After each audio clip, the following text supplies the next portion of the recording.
Well, Sally, here we are again. You're Good muted. day. There we go.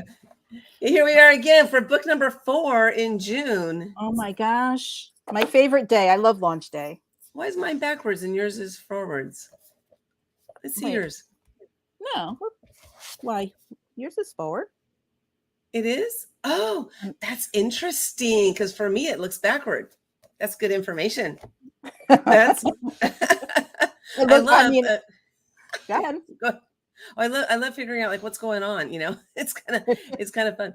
Well, here we are again, another book in March. This is our 4th book for Action Takers Publishing, Midlife Awakening. These are incredible stories of women who have gone through transformation, and they're sharing their stories, their message with you in this book. Today, we're going to be interviewing several of the authors, and this book is already a bestseller in 4 countries. Oh my gosh, that's so awesome, right? Yeah. We were looking at the rankings this morning, and it was like, wow, here we go. Here we go again. We go again. It never gets old. It never gets old. And, so the countries that we're currently bestseller in is the US, Canada, the UK, and India. So we hit India last night, and that was exciting because that's not a country that we hit bestseller status in all the time. The US and Canada, we're like, whatever, we hit that one every time, and then the UK, it's like maybe, 75% of the time, but India is not as often at all. So thank you so much, those of you in India who have purchased the book. We truly appreciate every country out there, but India especially, because you guys came forward, right last night. We're excited to interview the authors and get to know them a little bit more, and excited to introduce them to you. As we go forward today, during these interviews, we'd love for you to yourself go purchase a copy of the book. It's called Midlife Awakening, and you can get your copy at actiontakerspublishing.com. They'll see that on the screen right now. And I'm getting myself ready for something that I will have to do in just a second. No, here we go. I'm ready. Awesome. There's a copy of the book right there. It's a really, really fantastic book. The stories are incredible. So, Sally, without further ado, let's bring up our guest. Wait a minute. Okay. Okay. We're testing Sally on her for bringing up the guest. On my tech abilities today. Well, so Sally is going to be running the board a little bit later today. So we have her running the board today. So, there's no such, there's no greater thing than, what is that, action by fire, right? Like, it's just like, okay, Sally, you're going to be doing this. So I'm so excited to have her do that. Everybody, welcome. Congratulations on being an international best-selling author in 4 different countries. So cool.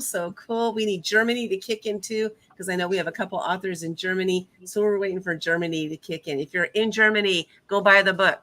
Okay, so how you buy the book is you go to actiontakerspublishing.com/midlife.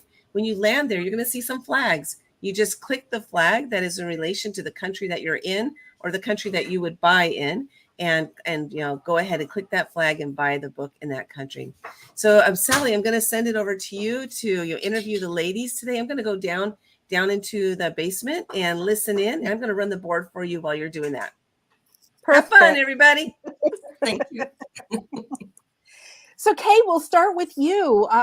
Your chapter in the book. So why don't you just tell us a little bit who you are and why you decided to join this book, first of all? Yeah. Thank you. Good morning. Kay McBriar T. And thrilled to be here. First-time author. And I'm originally from Maine. And I've had several different careers, including the Air Force, legal industry, healthcare, aviation. And so thus recreating ourselves in the title and just the message of letting women know that instead of just know what we don't want, we get to be worthy and find what we really do want in life. That's great. So is this your first time being an author, or have you written before? Just screenplays. I wrote my midlife crisis. How ironic that it's midlife, but it was the crisis, and now this is an awakening. There you go. Oh, that's great. So move on to Simone. Why don't you tell us a little bit about who you are and your story in the book and why you decided to join?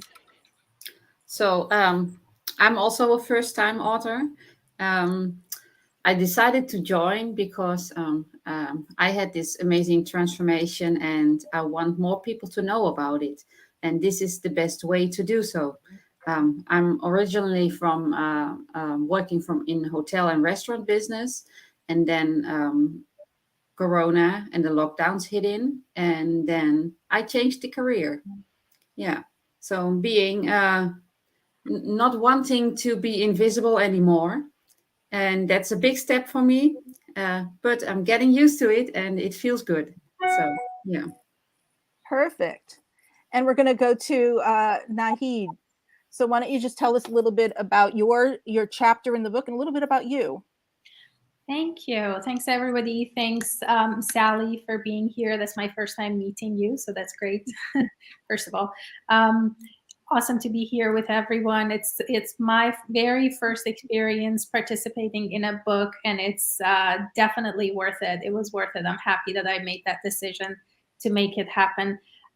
There was something inside me that needed to be said, and I definitely saw the value in that. And it's not usually when we get to points that we see so much value in something that is intrinsic and it's kind of like coming from the depth of you, that you really want to share it with others. That's the authenticity of experience that makes it valuable. And that's the ultimate humanity. That's like experiencing life the way you did it and what the spirit spoke through you and did with you, that you want to share it with others. So there is a touch of prophecy in it when we come to places that we have so much, something that is so deep and so intrinsic that's coming from inside, that we definitely see the value for sharing that. So I reckon that every single story that is in this book has a spark that could be transferred to every single reader's life. So that is what I so very much appreciate about stories about people. So many of these stories go untold about so many other people that that are going around in this life. Not everybody is a professional writer, but everybody does have something absolutely valuable that life has spoken to them and worth sharing with others. So great to be here with everyone. On the professional side of mine, I've always had my feet on two places. I'm a data scientist, worked in IT for many years, but then also had a calling to respond to my artistic endeavors and what was asking from me to be expressed. So it's the expression, whether it was through my art, but now this time through the writing for sharing with others. Yeah, I wanted to maybe talk a little bit about that, and I'll start with you, Kay. How was the process for you with the writing, the whole writing process, and then working with putting your story out there? I know, a couple of times the stories and even the story that I shared in this book were deeply personal, and so the writing really took on a almost a healing. Um, so did you experience any of that with your chapter or with the writing? Yes, certainly. And it was a great process, like you say. And of course, it is a process. And as I thought about the experiences in my life that really did help me transition from feeling worthless to realizing that I have worth just inherently because I exist, and the growth I had gone through in my life, the journey to get there, and then steps I took to define my mission in life and move forward. And it was interesting process in terms of looking at the various events that made all of that happen. And on some of them, yes, it's like, very revealing and personal. And some of what went through my mind was, okay, am I saying anything that my family would feel was too revealing? Or am I really going to be comfortable with people that I've worked with in my professional life, knowing all of these really personal things about me and how revealing it is? And I thought, well, yeah, because it's my journey. And if there's anything that someone else can learn from that, and right about the time I was going to submit my final draft, I had another awakening and realized that I'd become complacent in what I was doing at the time and felt I wanted more of a direct connection to what my mission is about. So about being service to what helps children. I'm currently working in healthcare, but in technology, and not a direct impact on children. So I revised my chapter just in time. So that was my journey of writing it. Even the draft wasn't quite done, and the love of rewriting. It's like, oh yes, and this might have meaning to someone else. It Yeah, was great. It was great. that's great. Simone, did you go through a similar thing with the writing and the process of putting your thoughts and words on paper? So partly, yes, but I'm really comfortable telling about what I experienced in life. So it's almost as I am downplaying it, you know, and at the same time, I also experienced what Kay did. What do I want people to know? What do I want my family to know? People is okay, but family, yeah. If I talk about my mother, if I talk about my stepmother, I have sisters and have a brother. You know, don't want to hurt any of their feelings, but it is about me. So I think I found a good way in it, and I also learned that I'm really in expressing everything very well. I don't think of what I say every time, and I'm getting more thoughtful because of writing the book. I'm getting more thoughtful, and it is an interesting way of getting to know yourself again. Yes. Yeah, I know I find that with the writing too. Uh, Nahid, what was your journey like in sitting down and writing your chapter and then putting it out there? Was there any hesitation? Um, I can't say there was hesitation. I was past that hesitation when I decided to share that. I definitely, these experiences were very personal to me, very, very personal and sacred at times. So just deciding to share that was a decision that came before the book, but that was the time that I realized it is the depth of the experience and it being personal that makes it valuable. Actually, it's that humanity that we're sharing with others that makes it valuable.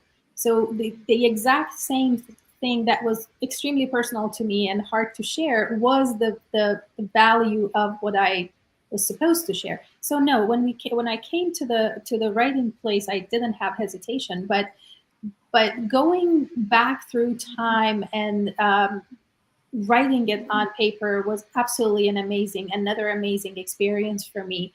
It's because simply a lot of these had happened in the past, and I didn't want to. And as I was writing, I was almost living them all again. And so maybe yes, maybe there was an aspect of healing in there as well, an aspect of daring, uh, be giving yourself permission to call what you're having as shareable, valuable. So that was a huge thing for me, just to give myself permission to say that, hey, I can see the value, so can you. And I think it actually it's not just about me. When I was reading some of the other chapters from other authors, I got that goosebump too. I'm like, wow, these are ordinary people. They're not Mhm. professional writers. These are ordinary people, but they are influencing me and they're helping me. And I'm connecting with those stories and I am being inspired by that. So I think that probably goes with the intention of the Action Takers Publishing whole, Mhm. I guess, the intention of bringing the ordinary people into, when I'm saying ordinary, means the people who are not necessarily ranked by stars and known by everyone. Not that we are ordinary, but that intention to give voice to people who are not necessarily out in the public, that is absolutely valuable, and that is carried for everybody in the process of writing. It was carried for me, and as I was reading other stories, I felt the same way. Yeah, there's so much value in sharing your story and for getting it out there, and it does help other people. You know, it helps yourself, but then it does help other people too. So yeah, exactly. And that's exactly why Linda and I do what we do, is to give the voice and to share, that's our our is to get 5 million people to share their story. So that's what we're aiming for. So And I want to talk. Go ahead. I think what I love the most about it is that breaking that stigma of you only learning from the greatest out there. So the greatest are the greatest. They have their own place, and I always learn from them. Always learn from them. But breaking that stigma and then coming to be able, just to be able to come to any other person and to connect with their essence, to be able to learn from them. That is quite a skill, and that is something that I think it's being cherished and nurtured in that business, and I appreciate that. Yeah, everyone has something that they know that you don't, right? Everyone you meet, so you can learn from every single person out there. So I want to talk a little bit about your chapters and your chapter titles. Simone, your title to your chapter is Live Your Best Life. So why don't you tell us a little bit about how you came up with that title, and maybe share a little bit about what's inside your chapter without giving too much away. Yeah.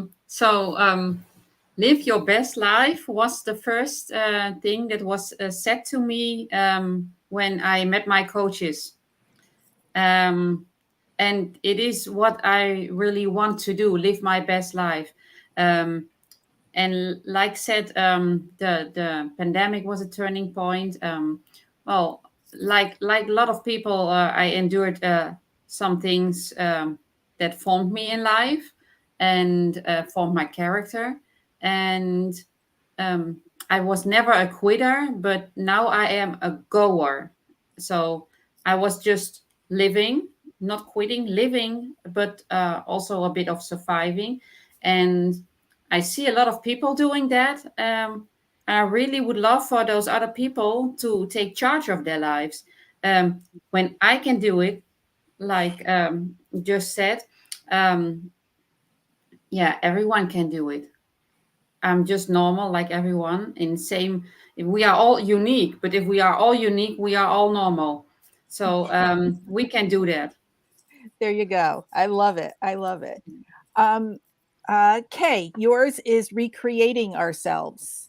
How did you come up with that title? And can you share a little bit about what's inside your chapter? Yes, certainly. Part of recreating myself as a title is because I've done so many different careers. I've stepped out. It does take courage sometimes, and just stepping out in faith and doing something different, trying things I didn't know I would like until I tried it, like even in the legal profession, becoming a paralegal and retraining when I was in the Air Force, and just makes life a little more interesting as well, doing different things. But the book really does give examples of times when we have a paradigm shift in our life. And it's not just about careers. Even realizations in lots of different areas.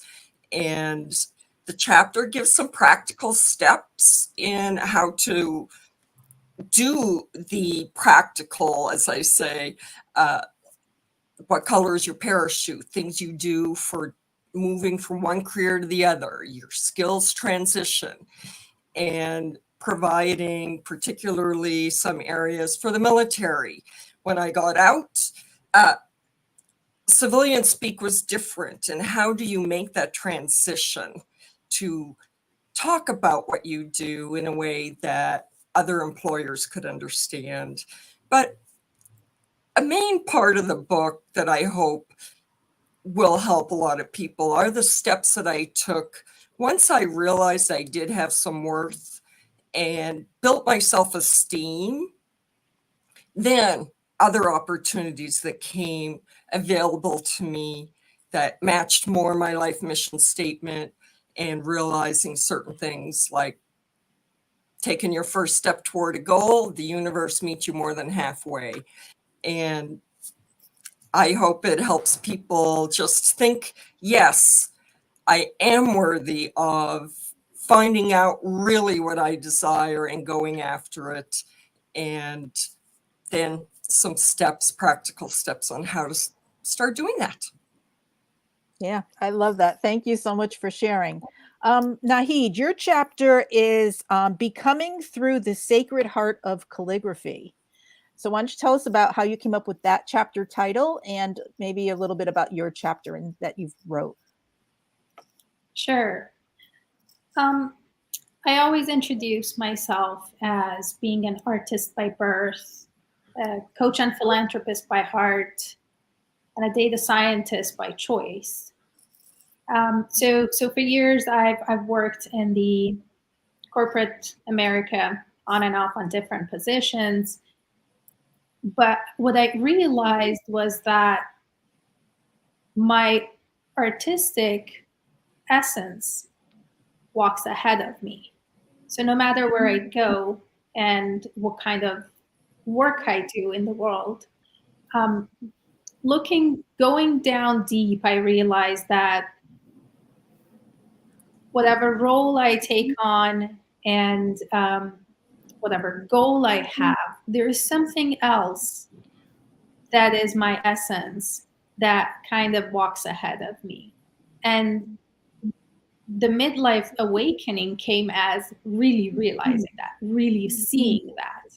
So it was always there, but to see it and to recognize it was my midlife awakening. And it's interesting that the book came sort of, the offer for participating in the book came around the same time.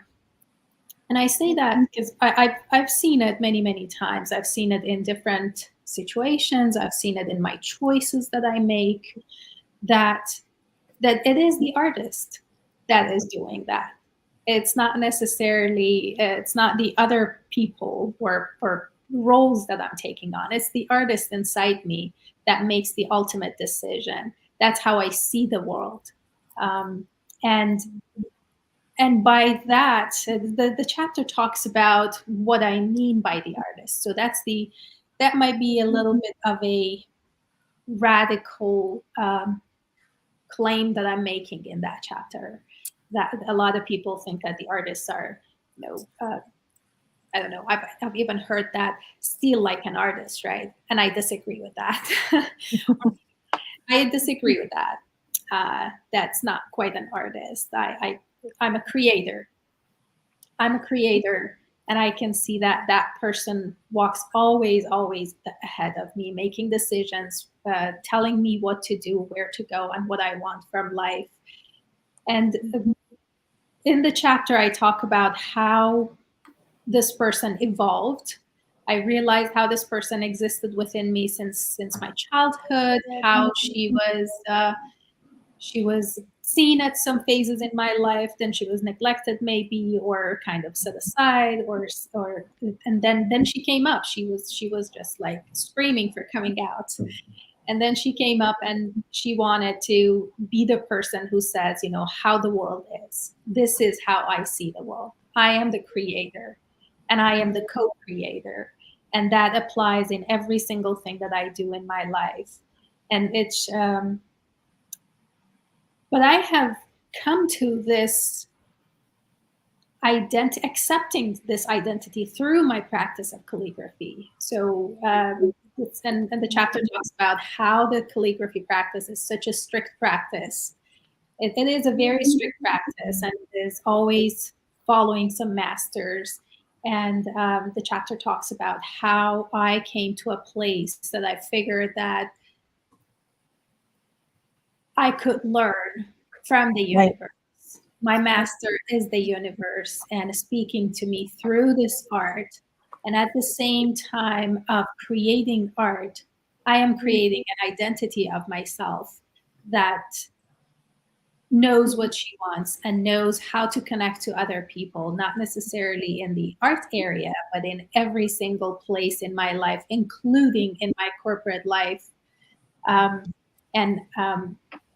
I hope that it resonates with other people too. Yeah, I think all of these chapters are going to resonate with people, and I'm just so grateful to all of you for being part of it. So before we head out, what is one thing that you want the readers to get out of your chapter? Can you just give me one or two words, and I'll just go around and just what do you want the readers to know about you or about your chapter? Simone, we'll start with you. Like Barack Obama already said, yes, you can. There you go. Kay? You have inherent worth because you exist. There you go. Naheed? It's all inside you. Yes, it is.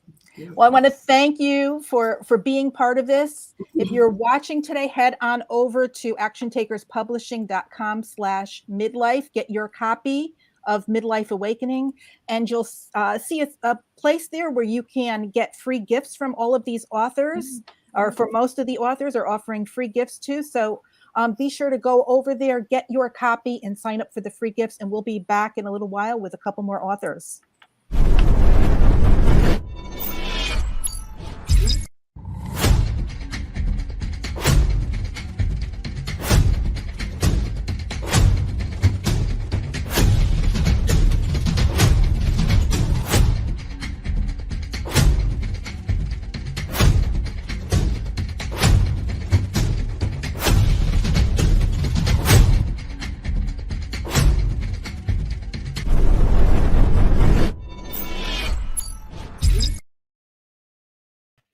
I gotta say, I think that's my favorite commercial, and I muted you, Sally, so you'll need to unmute. I gotta say, that's my favorite commercial. I just love that Cheeto jumping out of there every single time I see it. I'm like, my head's bopping and everything. So it's a good one. I must say, I didn't create it. Otherwise, it would not be that good.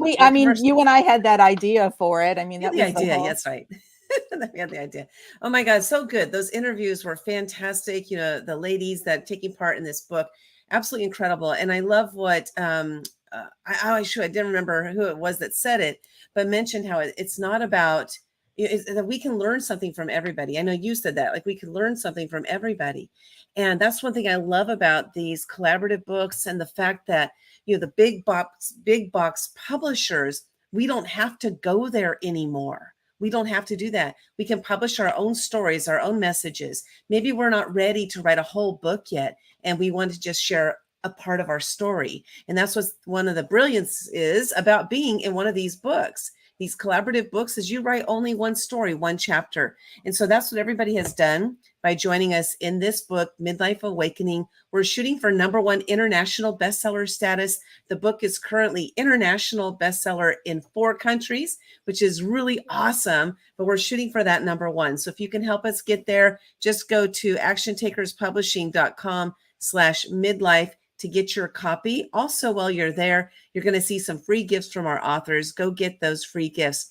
And, the thing is that we all do have a story inside of us. We all have many, many, many stories inside of us. One of the greatest challenges sometimes is figuring out which story we're going to tell. So one of the things I love about these collaborative style books, we do a lot of them, by the way. So if you're looking to join us in any of our books, we're actually having a 30% off sale this summer. Typing in the code summer30, you'll get 30% off. So go to our website, actiontakerspublishing.com/author. If you're liking what you're seeing today and you're interested in checking it out to see if this is something for you, go there and then enter the code summer30 to get your 30% off. So Sally, what I love about these is that it helps us to really pick the story that we want to tell, because every book has a different message. So Midlife Awakening, what is this book about? This is about those who have had a midlife awakening. And so now you can look, that it's not about the first however many decades of your life. This is about that midlife, stage that you had this awakening that, you know what, there's still more to life. I'm not dead and I'm not done. There's a lot more to life. So Sally, why don't you just share just briefly, what it is that you love about this book itself? Yeah, I like being able to, to look back and say, okay, I've been through stuff. I've had stuff happen. I've lived my life, and a lot of times, and a lot of times I look back at my life and I say, oh, I was pretty boring. But then there are things that, I'm like, wait a minute, I did do some stuff. I did, go through some stuff and live through things that, were tough at times and did, test me. And so going back and really thinking about that time, because a lot of times, we put those out of our head, so that's what I love about these books, because it makes me go back and think about, okay, what have I done, and what have I been through, and what can I write about that I can help someone else who was in that situation get through it. Yeah, definitely. And I love that, because it's so true. We all have done something interesting. And then the more often we talk about it, we reflect on it, it's like, my life hasn't been all that boring after all. So definitely look at that. And what we're going to do next is we're going to bring up our wrong button. We're going to bring up our next two guests, Beth Harkins and Kathy. I'm going to have to ask her to pronounce her own last name for me, because I'm not even going to try that one, Kathy. And I'm going to bring them up. And Sally, I'm going to interview these ladies. Okay. And just so you know, this is live. Like Sally and I, we haven't planned some of the things that we're doing today. And so sometimes I'll mention some things like, Sally, bring this up, or Sally, bring that up. And it's just, this is live and we're making it happen. So Sally, go ahead and bring the other ladies up and send yourself down and take care of the running the board. It's going to be a lot of fun. Can't wait. Okay. Okay, before I get started, I got to know, Kathy, how do I pronounce your last name? Tarkioni, like macaronis. Oh, okay. I like that. Yeah, it's I get called Taro Chichi, Taroshion, everything. But if you owe me money, you can call me anything you want. I love that. I was going to call you Taroshioni. So I was like a combination of all those. Yeah. Tarkioni. Think of a knee. Tarkioni. Yeah. Okay. I don't know what they did with the O in there in the middle, but yeah. But it's all good. It's all good. Excited to have you ladies today. First of all, congratulations on being in 4 countries. Best-selling author I know. in 4 countries. Isn't that exciting? Yeah, right. Yeah. Yes, we have the US, we have the UK, we have Canada, and then we also have India, which locked in last night, which is so exciting. Throughout these interviews, Sally and I will both be checking the rankings throughout the day. If we have a big movement in the rankings, we're going to share those with everybody. So please stay tuned and watch us for that. And go get your copy of the book at actiontakerspublishing.com/midlife. Just go buy the Kindle version. It's only $1.99, and this is what's going to help us to hit that #1 international bestseller status. So what I want to do first is I want to talk about your chapters. And Beth, we're going to talk about your chapter first. So Sally, pull up her chapter title. I'm testing Sally here today. She's like, where is it? I can't remember where it is. There we go. Awesome. So we have Beth. We have your chapter title, Midlife Awakening Under an African Mango Tree. First of all, I got to share, when I saw that title, my immediate thought was something sexual. I'm just going to tell you, I was like, oh my God, what kind of midlife awakening did she have? So why don't you set me straight, Beth? Set me straight. All right, I'm going to invite you, for as much as I appreciate sexuality in life, and I'm glad if that triggered that, I'm going to invite you to something in that chapter that's every bit as wonderful. And that would be to journey with me as if we're going on a magic carpet to Eastern Kenya, to a remote village of subsistence farmers living in abject poverty, but with so much to share. And that I had an opportunity to gather as I passed by a mud hut with a grass thatched roof and on a dry, humid day, I gathered in the shade of this wild mango tree. And I will tell you that it was the shade that had been restricted. Women had not been allowed to occupy that space until they gathered together and learned, as I was learning, that we cannot become ourselves by ourselves. My most recent mentor, Claire Zammit, Dr. Claire Zammit, has reinforced that. And I was discovering it at age 49, that I'm now calling very much midlife, because when I was asked to write this, I thought, what is midlife today? And so if you read my chapter, you will understand what helped me find my why in life. And it had to do with hearing women rise and speak their voices. And it ignited my own very deep desire to bring my voice forward. And so that's the essence of what you'll find in that chapter that I was privileged to share in this collaborative book process. Congratulations, because coming to that realization, no matter what age it is, like you just mentioned, what is midlife? And so really, does that mean it's the middle of our life? Does it mean that something is happening? When I was growing up, I remember hearing phrases of a midlife crisis, mostly men having a midlife crisis. And that's when they're married and they go get a girlfriend and they go get a Ferrari and, they do all these crazy things, right? That's the male stigma of midlife crisis.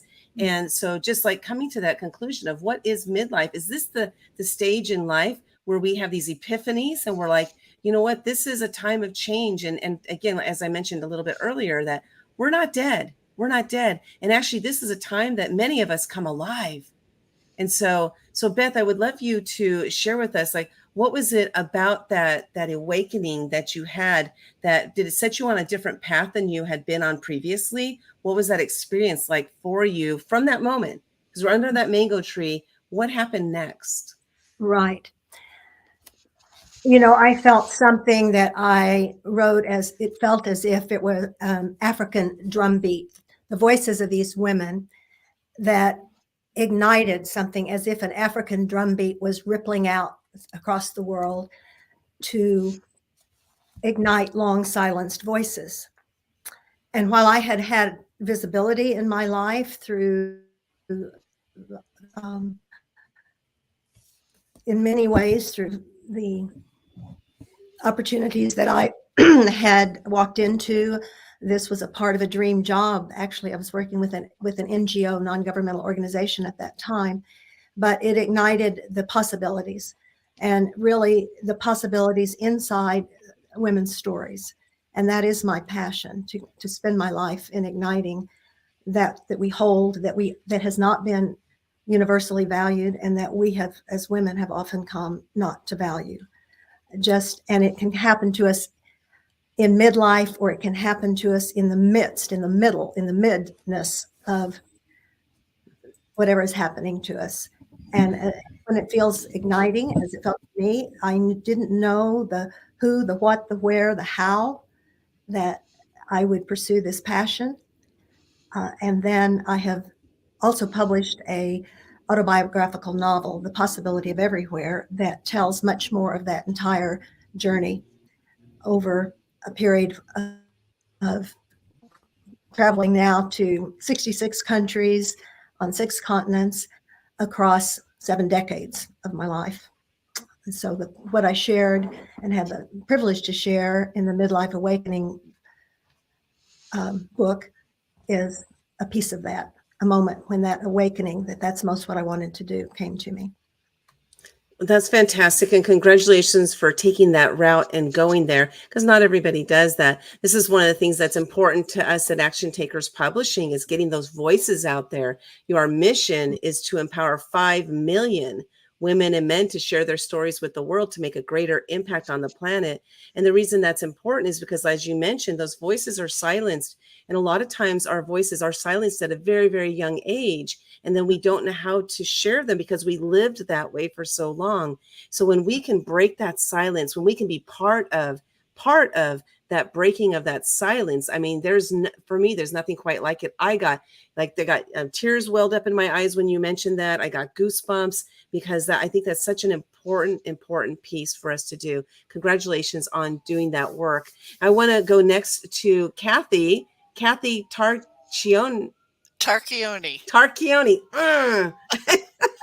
Because we're going to go to Kathy. We're going to talk about your chapter. The title of your chapter is Midlife and Beyond. So why don't you share with us, what does that chapter title mean? And share with us a little bit about your chapter. Okay. The chapter actually goes back 25 years. I'm really not in midlife. I'm 76 years old, so I'm past that. However, I had a lot to talk about. I've been wanting to tell stories for quite a while, and a little bit of a backstory. When I was contacted by Kathy Brigetti, actually is the one that sent me over. Kathy, it was like the right timing, because we had just developed a Golden Life community. We were seeking women that wanted to tell their stories, and I wanted to tell my story in real life to other women like me. So this just came as the perfect chapter to be able to write about. And I really didn't have to put too much thought into it, because I just wrote about me, and what better thing. So what I wrote about was what happened, my journey between my husband passing away, what it's like to be a widow and alone and be chastised. And a lot of people think that you get what's the word I want to say, that you get people that are going to comfort you. Well, you also have people that are telling you, hey, move on, don't be in the grief, don't move, don't worry about it, it's all going to be fine, he's already dead, just let him go. And I wasn't willing to do that. So after he passed, and he passed in my arms, after he passed, I still had purpose and a mission, and I'm extremely spiritual. So I decided I was going to take this spirituality and put it into something that is purposeful and a way I can help others. So I created a dog show, doing live streaming like you, Linda. I from StreamYard and Be Live and all of those. So I created a show that actually got about 6 million people watching, post reach per month, called the Dog Connection Show, teaching people how to learn from their dog.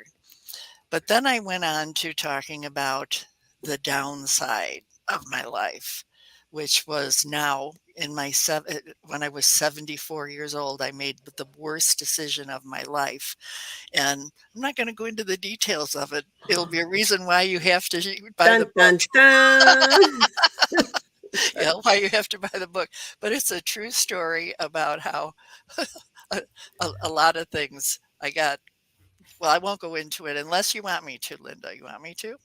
No, I want you to keep that intrigued there, Kathy, Okay, because we want people to go get the book. Exactly. Right. Yeah. I love that. There was something you mentioned. You mentioned two things, the Golden Life community. So I want to talk about that just briefly. Like, what is the Golden Life community? If you could share with us what that is. Oh, thank you. It's every woman that is over 55, especially if she's single, widowed, or divorced, and she's going through a time when her husband is in a nursing home or dementia, or he's ill, and they don't know what to do. They're in this limbo state. They don't know where to go. But most women end up being invisible. Nobody knows they're there anymore. They don't want to, they don't know where to go. They don't know who to mingle with. They join groups and they're afraid to talk. So what we decided to do, my partner, Catherine Weinstock, and myself, we decided to create the Golden Life community. It originally was the Golden Girls, but now it's the Golden Life, because it really is a golden life. To become a golden, you literally have to learn. So what we've done is we've created 2 segments. One is a facility where called Golden Spaces, where they can live in. And then there is a virtual community, which is worldwide, and it's called the Worldwide Golden Connections. And this is where women, this is where the community differs from others. Our community is basically about helping yourself, empowerment, and a method we call See Me, I Matter. And they go through that method and they learn how to take the misplaced imagination that they've had about themselves living in this type of life and reimagining it and turning your creativity into something where you can help others. So it's a beautiful, beautiful concept. It's based on spirituality. It's based on other women helping other women. And that's it. I talked too long. I know this. I talked too long. I'm sorry. I'm sorry, No. Beth. No, I'm taking over the show. No, you haven't. I'm in control. I'm in control here, Kathy. Okay. All right. Good. No, it was fascinating what you were talking about because, you know, that's because you mentioned single. I just turned 60 recently. My husband You don't is still look it. with Wow. me. Oh, thank you. Well, you don't look 70 something. You said 70 anything. 76. You don't look 70 anything. for the Yeah, and same Beth age. too. When Beth mentioned that too, I was like, "Oh my gosh, this is awesome." Well, you know, so my husband's still with me, which is, you know, I'm so fortunate with that, of course. And he's But 78. you think about what if. Yes, I do, because he's 78. His Yeah. The longevity in his family, nobody lived over 63. So he's beat them by 15 years. So it does definitely bring that up. And so it's like, you know, where I don't know what's going to happen when he's gone. I don't know. But one thing, so what, as you mentioned there, Kathy, is that I do have a voice now. I found my voice before he's gone. So, you know, hopefully I'll keep that voice. You know what I mean? And so, and then Beth was talking about that too, finding that voice. This is such a big thing. But what I want to talk about next with you ladies, both of you, because this is definitely something you're both doing. You talked about mission and purpose and mission. You know, one of our books coming up is called Finding Your Purpose, Living on Purpose rather than on accident. Because I felt like the first, you know, decades of my life, I lived on accident because I was just kind of like the robot going through the motions, the things that, you know, like living a life based on more of my needs than what I wanted out of life. I didn't know what I wanted. I just knew what I needed. And so I would love to, you know, talk on that topic. So Beth, I'm going to ask you first. So going, you know, through the mango tree, that's that portion of your life right there. Have you found yourself to have many purposes in life? This is a question that I'm actually starting to ask people recently because, you know, I feel like sometimes I feel like there's one purpose. We each have one purpose, but then I think, well, maybe we have a lot of purposes. So I'm curious, Beth, you know, throughout your journey, you know, on this planet, have you found yourself to have multiple purposes, or have you felt that maybe some of your purposes were leading up to your main purpose? I'm curious your thoughts on that. Well, wonderful question. Let me just also jump in and tell Kathy we share the same age. And also I have shared the journey into being into widowhood. My husband died 8 years ago. And I understand that part of purpose is that we're constantly walking into new identities. And that moment that the loss of a partner, your former identity changes. So there are those times that you step into a different purpose that is life happens while you're making other plans. But back closer to what you actually ask, Linda, I say that I knew from the time I was very young that something without knowing the word, I knew I was a seeker. And maybe that was seeking my purpose, but I wouldn't have known how to define that. And so, yes, the understanding of purpose has changed. And I would say that during this journey into becoming an author and a storyteller, I found that the deepest part of that is something that's most very recently discovered as part of my purpose. And that is understanding the feminine energy. It's a word not well understood, but I'm learning that purpose can be achieved with pleasure as much as push. Living out of the old stereotypical, but the women live out of it as much as men. It's not about gender, but could be characterized as what we thought of as masculine energy. That push energy needs to be replaced by pleasure and the pleasure of pursuing what we're about. And also that can take us to finding more fun than fear. So I think those elements of my life's purpose, which is igniting the voices of women and the stories that we hold within ourselves, learning how to tell them in a way that honor our true gifts, that I'm focusing that in different ways than I might have when I was full on pedal to the metal, always, what's the next thing I have to do on my to-do list. And I'm finding I really can't live into my deepest, which is, like with you, Kathy, a very spiritual purpose, finding balance and wholeness, bringing the feminine and masculine energies together, seeing the feminine energy as a sacred energy, sacred. All of those things I can only do if I also live into this purpose of doing it with grace and ease, more so than I have known to do in the past. That's so beautiful. Thank you for sharing that. There was something you said. I don't know if I could write it fast enough to get it right, so you might have to correct me. You said life happens to you while you're creating something else, as creating a different plan or something. Yeah, I say it as I'm not the author of these words, and I can't tell you who is, but that life is what happens while we're making other plans, so that there are things that can end up being gifts, but that we may not see it in our darkest moments. So we can all know that while we're pursuing our purpose, other things arise, and they can be woven into the tapestry of our lives and in enriching ways, depending on how we tell our stories to ourselves. What I think is fascinating about this is that when we realize that to be the case, for me, what's happened at least is that when I did realize that life is happening for me, that the challenges that I'm going through, that I'm going to go through them, that I'm not going to be stuck there forever. That is not my life. That's not my destiny, is to be stuck in that whatever that situation is, that horrible situation, mildly horrible situation, or what have you. So one thing I've learned to do is to, first of all, recognize that that's what's happening, that I'm in this moment. I'm in a storm right now. So what I've started doing is to ask myself while I'm in the storm is, what am I supposed to be learning right now? Yes. And what this has done for me is it makes it shift the energy, like you mentioned, the pleasure energy, right? So it moves me from this negative energy into the, okay, I need to focus on what I'm learning. And what's cool about it is it has shortened my time of sitting in that negative. I used to sit in negative stuff for decades. Oh, sure. Some of the things I would just sit there for forever because I didn't know how to get out of there.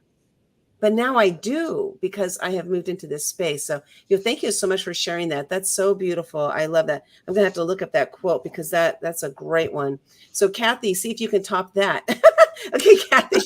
No, I'm just kidding. Kathy, so right now we're talking about purpose and mission, and you are on a mission, and you're living your purpose. What is your thought about first of all, the question of, do we have multiple purposes, or do we have one purpose and the purposes are leading to the purpose? Well, my heart is seated in helping others. So I can say that my entire life, I have always taken anything negative, of which I call the lemons, and then I turn them into lemonade. And the way I do that is I see there's a bad time, I make it through the rain, I see the rainbow, and then I see what's the life lesson. And if the life lesson is really good, and I know that other people are going through the same thing, then I do what I can to tell my story to help other people. And it usually is something in the form of self-help, live streaming, helping them with coming up with plans that are for them specifically. So I believe that I have one purpose, which is to, on this earth, we're all connected and we're here to help each other. And if we put our minds to help each other and hold each other's hands during difficult times, and you can relate to that particular person because you've gone through that same experience, what better gifts can we give to each other than to help each other? So it's one purpose with multiple tentacles that all feed into that same purpose. Okay, the tentacles. Awesome. I have multiple tentacles. That's for, Yeah. for darn sure. I love this. I love this. So we have, Elvita, she says, gems. And this is my life coach, Liz Stone. Oh my God. This is the woman who put me on the path to my own midlife awakening. And so I owe so much to her, but she also always says, Linda, you did all the work. That was one thing, is she made sure that I knew that I was the one that was doing the work, because I would always give her credit. So seemingly simple concepts, but so profound in practice. And then we have, the Golden Life communities chiming in. Mick Jagger said, life is what happens when okays get in the way. That's a good one too. I love it. I love it. So This is my partner, Catherine. Hello, Catherine. Good to see you, Catherine. So there was something else you mentioned there, Kathy, that I want to address next. Is, we only have a few more minutes left here, but you guys are just dropping some incredible gems here for the audience. So I want to give you a couple extra minutes. And so you talked about self-help. Yes. Yeah. So a question related to self-help, and I'd love to hear both of your perspectives on this, is what does self-help mean? Are you asking me? Yeah. Oh, Kathy. Yeah. Kathy, what does self-help mean?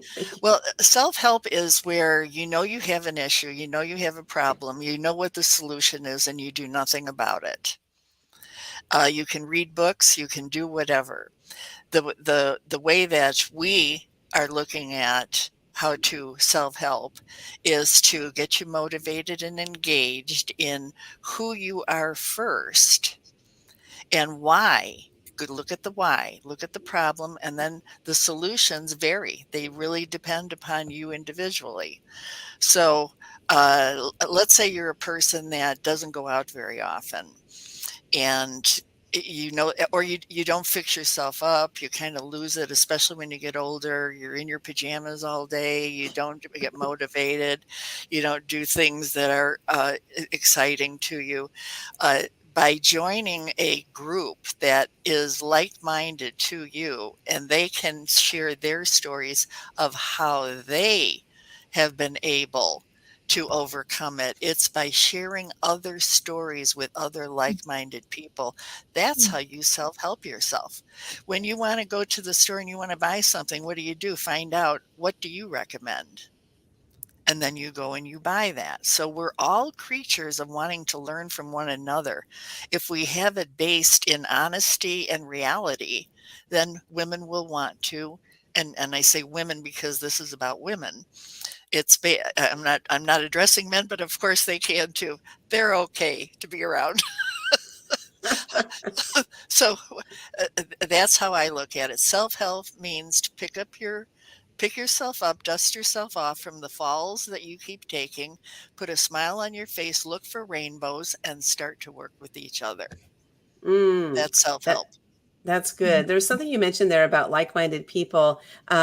One thing I discovered is that I didn't want to hang around like-minded people because originally in my life, the first 51 years of my life, there was a lot of negativity. Not that all the people that I hung out were negative, but there was a lot of negativity in there. So that was my like-mind. So I didn't want to hang out with my like-minded people. I wanted to hang out with what I called, higher-minded. It didn't mean that they were smarter or anything. Yeah, higher-minded. It just meant that they were here and I was down here, like my mind.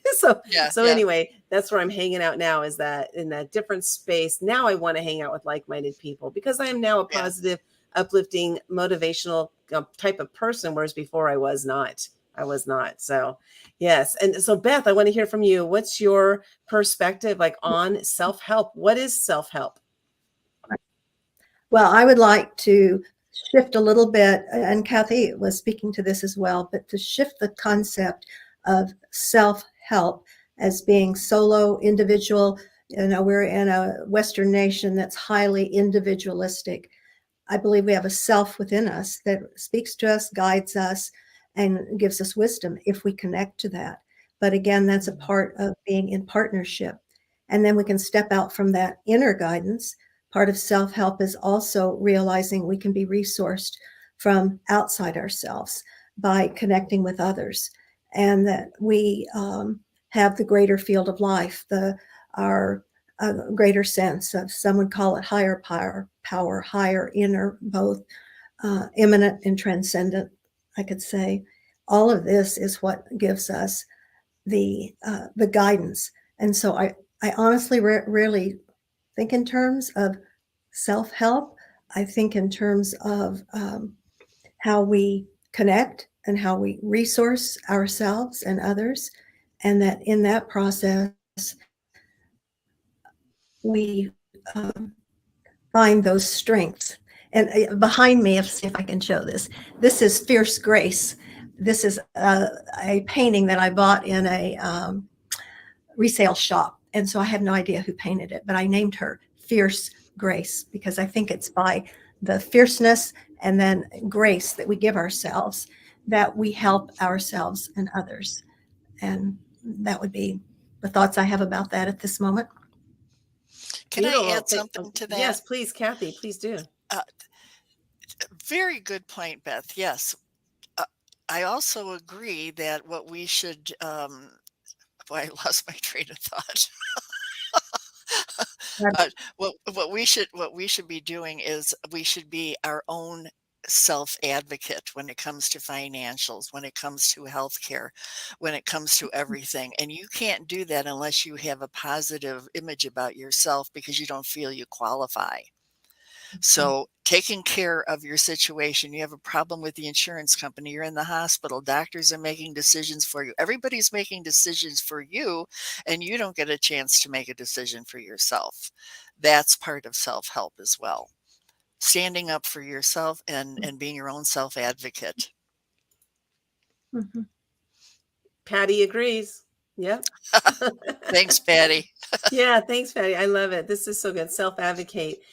Self-advocate for yourself. Definitely. And as we start to get a little older, I'm not even I'm in my midlife now because I'm going to live to be 116 because I just I decided when I was 13 years old that I was going to be here for the tricentennial in the US. So I have to be here to 2076 at least. Yeah. So anyway, I better take care of myself and self-advocate, right? Right. Yeah. Yeah. Self-care. Yeah. So, Beth, did you want to comment on what Kathy commented on? Well, I can say ditto to that, and to the self-care piece is part of self-help. It's easy for us always to be caring for others, and when it comes back to it, we really can't care for anyone else unless we first love and care for ourselves. Right. And so, accept that those things that we haven't created or brought to life yet are still possibilities. It just hasn't happened yet. And so that is a way I like to start my morning. Awesome. I love this. Thank you so much. I could just talk to you ladies all day long, but we don't have time for that because we got a book launch to do here today. Okay. We're talking about the book Midlife Awakening. The official launch day is today. So please go purchase your copy. Just go buy a Kindle version of it for $1.99. This is going to help us to hit the #1 international bestseller status, which is what we're shooting for today. We're already a bestseller in 4 countries, in the US, Canada, the UK, and India. We hit India last night, so that's super exciting. So please go purchase your copy. That would be awesome. And what we're going to do is the last thing I'm going to ask you both is, what is one final word that you would like to share with the audience today? Like, what do you want them to take away from reading not only your chapter, but the whole entire book? So Beth, we'll start with you. Your voice matters, which means your life matters. Fantastic. That's so true. So good. Kathy, what do you want the audience to walk away with from reading the book? We really do see you, and you do matter. Mhm. That's it. You matter. Like your voice matters. We see you, you matter. I mean, we all do matter. And I think when we get to a point in midlife, that's just kind of where we start to recognize that we're looking more at others, I think, more as we get a little bit older than just ourselves. A lot of us are, maybe self-centered, like this is my life, this is what I'm doing, not looking outward as much. So your voice does matter, and we want to hear it. That's what Action Takers Publishing is all about. So I want to thank you two ladies for being part of this Namaste. incredible book. Yes. Midlife Awakening, incredible book, incredible stories. Go get your copy today. Again, you can get that at actiontakerspublishing.com/midlife. So thanks so much, Kathy and Beth, for being here today. We're going to have you ladies see you later. And then Sally, bring yourself up and let's chat a little bit. Okay, she's running the operations here. There we go. Great job, Sally. Let's hear it for Sally. She did an amazing job. Woo! How was that, Sally? You're muted. There we go. Yeah, it was interesting. How so? How so? I'm like just pushing buttons and saying, okay, Yeah, I know what I'm testing it doing. out. Testing out, seeing what does what does what, right? Let's see. I love the name you gave to the painting. So this was to Beth. Yeah, that was cool. I love that. That was, what was it again? I'm glad Patty put that in there. Fierce Grace. Fierce Grace was the name of the painting. So good. I love that. Yes, Patty, of course, we're with each other because that's who we are. Awesomeness. Patty's going to live to be at least 103. I'm shooting for 116 just because of tricentennial. That's the only reason. And then let's see here. We got lots of good stuff going on here today. Where's the link? Actually, where's the beef? Remember that commercial with Clara Bell or something like that? Right. Yeah, Wendy's, where's the beef? Yeah, where's the link? The link is actiontakerspublishing.com/midlife. And I'll see if I can put it in here in the chat. Actually, I'm going to try that and see what happens because sometimes it works and sometimes it doesn't. So I should be able to put it right here in the chat, and it should show up on, it's only showing up two places. Yeah, see, sometimes it only shows up on one and sometimes two. Okay. So it's showing up at Action Takers Publishing. Okay, so we were talking about the book again, Midlife Awakening. These are incredible stories. And Sally and I also have chapters in this book. Normally, when we do these book lunches, we don't interview ourselves. So we're going to take a little bit of time today to talk about our chapters. And so, Sally, I'm going to start with you. I want to give you a little break from running the board. So just, I do delete those comments from the previous chapters to make sure I don't get myself lost. Okay, Sally, the title of your chapter is Words and Colors. Oh, what the heck does that mean? Well, in the book, I talk about the day that I turned 50 and the tragedy that happened in Sandy Hook. That happened on my 50th birthday. And, I'm in Connecticut. I was really close to it. And a good friend of mine lost her daughter, was one of the teachers there. And so that really awoke me and really got me thinking about, okay, life is short. We need to do things that that are going to make us happy and that are going to help us, to go towards our purpose. And so the words and colors are the things that I discovered. The words is the publishing and the writing, and how the writing helped me to get through it, and the journaling and all that kinds of stuff. And the colors is the art. And so it was right around that time, right after Sandy Hook happened, that my daughter, it was 2012. My daughter had just gone off to college, and I started taking online art classes and going to art classes. And so the act of doing art really helped to heal me, and my friends' family and the church and the things that I had been going through during that time. Because at that time, I was the spiritual leader, so to speak, at my church, because we didn't have a pastor. We were in an interim period. And so a lot of people were looking to me for that spiritual, comfort. And so it was a real difficult time. And I talk about, that was my midlife awakening. That was the point that I said, okay, you know what, I need to start going after things, and making sure that my life matters. And we talked about finding your purpose and stuff. And so that was kind of, I think, the part of my life where I said, okay, I'm going to start doing things differently. And I didn't always stick to it. But that was, the point where I decided. You made a decision and you did Mhm. something. And you just mentioned, you said, I didn't always stick to it. And do you know, related to that, like why you didn't always stick to it? Well, I think, life happens. You say, oh, I'm going to change my life, or yeah, I'm going to start doing things, but then, life happens. My mom was diagnosed with Alzheimer's in 2017. My Yeah. father had a major heart attack and was in a coma for 3 months. And so, like, all of these things that happen to us or happen for us, help build our resolve and help us to grow, just by living through them. And so, you can't always, stay on course with finding your purpose, or going after what you want. Sometimes you got to Yeah. take a step back and deal with stuff. So, that's kind of Right. Okay. Okay. Gotcha.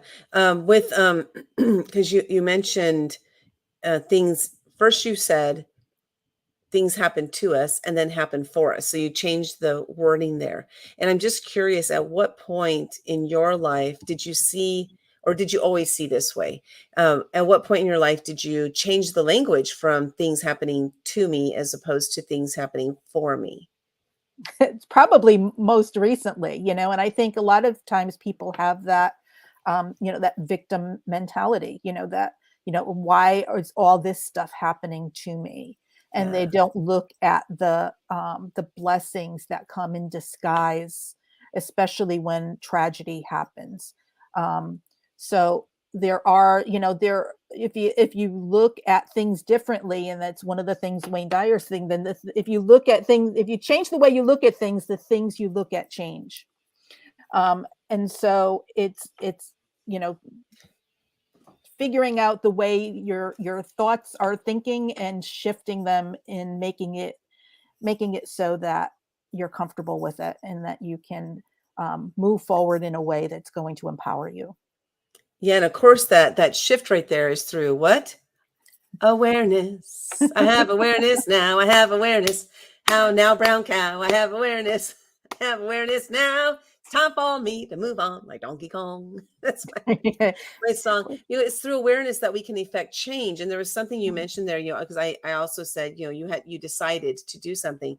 So I Mhm. came up with this acronym for decide that I'm going to share right now. And then we're going to have Sally interview me a little bit too. So decide is this acronym. And I hope that you like this acronym and see how our decisions, it's those decisions that we make, that in the change that we make in our lives, that make our lives different. And so there are so many people who grew up in the same sort of situation, but their lives today are completely different than each other because of the decisions that we have each made. It's all based on our decisions. And so decide. The first D is to determine what you want, or determine what you want to do. What is it that you want out of life? What is it that you want to do? What trajectory do you want to be on? What results do you want to get out of that? So really thinking about that, you have to determine that. And then the first E is to educate. So educate yourself on what you need in order to affect that change, in order to get the result that you want, in order to go where you want. So if we think about, there's a lot of people who are doctors. If you wanted to be a doctor, you had to decide that I want to be a doctor. And then you had to go on the path to get there. You knew you had to go to college. You knew you had to take certain courses, right? You had to get your education, then you had to get your doctorate, and then you had to go on that path. So you knew what the path was to get there. And so you needed to take the steps to get there. But if it's not something so rock solid as a doctor that the exact path, then you have to discover what that path is. So like for us here at Action Takers Publishing, our mission is to empower 5 million women and men to share their stories with the world, to make a greater impact on the planet. We don't have a roadmap to get there, but we have a plan and we are taking the actions in order to get there. And so we're educating ourselves along the way, along this journey of like, what are some of the things we need to do? We test something out. It doesn't work. We stop doing it. We test something out. It works and we hone in on it and we get better and better and better at it. So we're educating ourselves through trial and error. Sometimes that is the way. We also educate ourselves through coaches. I have business coaches. I have mentors. And so we use those people to tap into their own knowledge in order to help us get there. So educate yourself. The letter C is to collaborate. This is to collaborate with others, those who are successfully doing what you want to do are ideal. These are people that can become mentors for you, that they are successfully doing what you want to do, but collaborating with others. So Sally and I, before Sally came along, I was by myself doing this. And then Sally came along. So now I'm collaborating with somebody. Now we have a team of 7 people who are helping us in this endeavor to impact those 5 million people to share their stories. And then the next one is to imagine. So you want to imagine yourself achieving the success you desire. Imagine yourself, as I mentioned, doctor earlier, imagine yourself being a doctor, wearing that white coat, having that stethoscope hanging over your neck. Imagine yourself in that position. Imagine yourself having, so far, we have over 400 authors. Actually, and by August, we will have 400 authors that we have helped to get their story out there. It's a long way from 5 million, but we had to start at the first one. So I'm imagining those 5 million people. Imagining that, keeping my sights on that. And then the next one is the D. The next D is to devote yourself to it. Devote yourself to that mission. Devote yourself to that image that you have. Devote yourself to what you want. Devote yourself to doing it. Because when we make a devotion to ourselves, we're much more likely to succeed. If you haven't devoted, you might sway here and there, go back and forth. Eventually you might come back to it, but literally devote yourself to it. This is my full-time thing, is doing this book publishing, because this is what I want to do, and I'm devoting myself to it. Almost 24 hours a day, it seems like sometimes, Sally. Oh my gosh. Okay, and then the last E is to empower yourself with the tools that you need in order to take that action. So when we decide and we go through that process, those different things related to deciding, when we decide, this is when we can make the changes in our lives. Many of us have grown up in terrible environments. I grew up in a very volatile, abusive, alcoholic environment. And what happened to me as a victim, what happened to me is, in that environment, my voice was stifled. I became riddled with fears, and I became a people pleaser. I didn't decide until I was age 51 that I wanted that to change.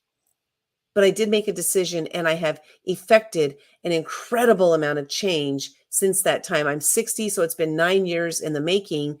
And so I have just effected an incredible amount of change because I went through that process to decide to make that change. So, so I wanted to share that, because that came to me right now, talking about just making a decision in our lives. What is this decision you have?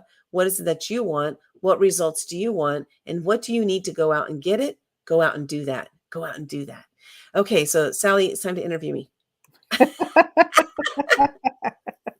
Yes. Well, here we go. So we're talking about, deciding, and you're talking about what's your chapter inside this book is the moment that forever changed the trajectory of my life. So why don't you tell us a little bit about that title and what you're talking about? Yes, definitely. And actually in the book, I probably have a different story, because there are 2 that come to mind right now. And I'm going to just mention one of those that I don't even remember which one I put in the book. But really, there was this one moment, and the reason I'm mentioning this one right now, and I don't think this is the one in the book, by the way. So you got to go get the book to read the one that I put in the book. But, we had on Kathy and Beth. And they were talking about purpose, talking about mission. They were talking about your voice being heard, how your voice is It matters. Your voice matters, and you matter. They were talking about that. So what I wanted to share today is that trajectory in my life that changed it was the moment that I found my voice. That moment that I found my voice. I was sitting in a conference room. There were about 12 women sitting in the conference room as an oval table, and we were attending a marketing training. I was brand new in business. I didn't know what I was doing. I still don't know what I'm doing a lot, but I was brand new. Just getting started, not knowing anything about marketing. I had been in the corporate world for 36 years. I had 49 jobs in 36 years. I didn't know anything about marketing at all. So I'm attending this marketing session, and the woman that was putting on the training, she asked a question. I'm 51 years old, and for the first time in my life, I raised my hand. I want to answer the question. I had never done that in my life. Even back in school, when the teachers asked us to raise our hand if we have a question, I wouldn't ask. I would just sit there and wallow in the question, and I would wonder, and I would never get the answers that I wanted. So anyway, the teacher asked the lady putting on the training asked a question. I raised my hand and I stood up and I answered that question. I have no idea what I said, but I know what happened in that moment. The two women sitting next to me said, "That was brilliant. Will you repeat it? I want to write it down." It was as if it was in stereo. Like I had these two women sitting next to me saying the same exact thing right into both my ears so that I could hear it loud and clear, that it wouldn't go in one ear and out the other because the other one was coming in and they were merging in the middle of my brain, for me to really hear what they said. So I repeated what I said. And there was a chandelier right above my head, and I stared into that chandelier, and I yelled in my own head as loud as I could. I yelled to myself, "You have value. From this moment forward, you will share your voice every opportunity you get." That was the moment that there was a change in my life. And that change was that I started sharing my voice every opportunity I got. When I would attend any type of meetings like that, I would always be the first to raise my hand. I was scared. I was terrified, but I did it because I knew I needed to make some changes. Because as I mentioned earlier, how we affect change, how we change our lives is by making a decision and doing something different. And I needed to do something different. I didn't need to sit back in the back of the room, the back of the class, just hearing what was going on. I needed to start sharing my voice because I had something inside of my head that somebody needed to hear. Those ladies in that moment, they needed to hear those exact words that I said. And I needed to hear the exact words that they said. This was the trajectory that forever changed my life because that is what led to me doing interviews, me doing books, me becoming an author. It led to all these different things that I'm doing today. That one moment that changed my life. Now, here's the thing. That moment could have happened and I didn't have that epiphany. And I could still be the same person I was back then. But again, I had that epiphany that my voice matters. I have value, and I must share my voice every opportunity I get. What I like to say is, now you can't shut me up. So Sally, that was the moment. That was one of the moments that forever changed my life. But that's so important. It's so important to you, and it's important to to the you look at the 400 authors that we've created over the last 2.5 years. So I kudos to you. That's great, and for stepping up and realizing that, because a lot of times those things happen to us and we don't realize it, and we don't go forward or change or so. And that's what I love about this book is the change. It's not so much the stories, but it's the changes that happen because of things that happen to you. And I think you get to a certain point in your life and you're like, oh shoot, I've always wanted to do this stuff and it's not getting done, and here I am, I better get moving. So I think that's what this awakening is all about. And what I love about what you just said there is that piece of, oh shoot, I better get moving, right? Because there comes a point in our lives, like for me it was 51, for you it was 50. No, it was 58. Well, it was 50 when I started this portion of it. I mean, but 50 was when I was like, all right, I need to start doing things. That's when I had my spiritual awakening. That's when I started doing more of the art stuff. But it comes in spurts. Well, that's the growth spurts, right? We still Exactly. like, I want to keep growing until I take that last breath. Like, I don't want to stop. I have a lot more to learn. And you know what? I know a lot. I do Mhm. know this. This is something I'm step into and say, I do know a lot, but I know a lot less than there's a lot more that I don't know than I do know. I think I said that right. Yeah. There's a lot more that I don't know than I do know. And there's so much out there. And it's so incredible because the people that we meet along our journeys, these are the people that we can learn from. And it was mentioned earlier that, there's lessons for us to be learned from all the people we meet in our lives. Sometimes I remember sometimes I would say, this was like in the old days, which were my young days, which is funny because why do we call it the old days when I was young?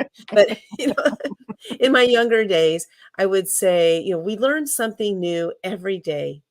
Unfortunately, that was it, because depending on what it was, it could be something that was like, really, that's all I learned today. Well, you hit the midlife awakening and you can't remember what you learned yesterday. That's not true. That's not true. No.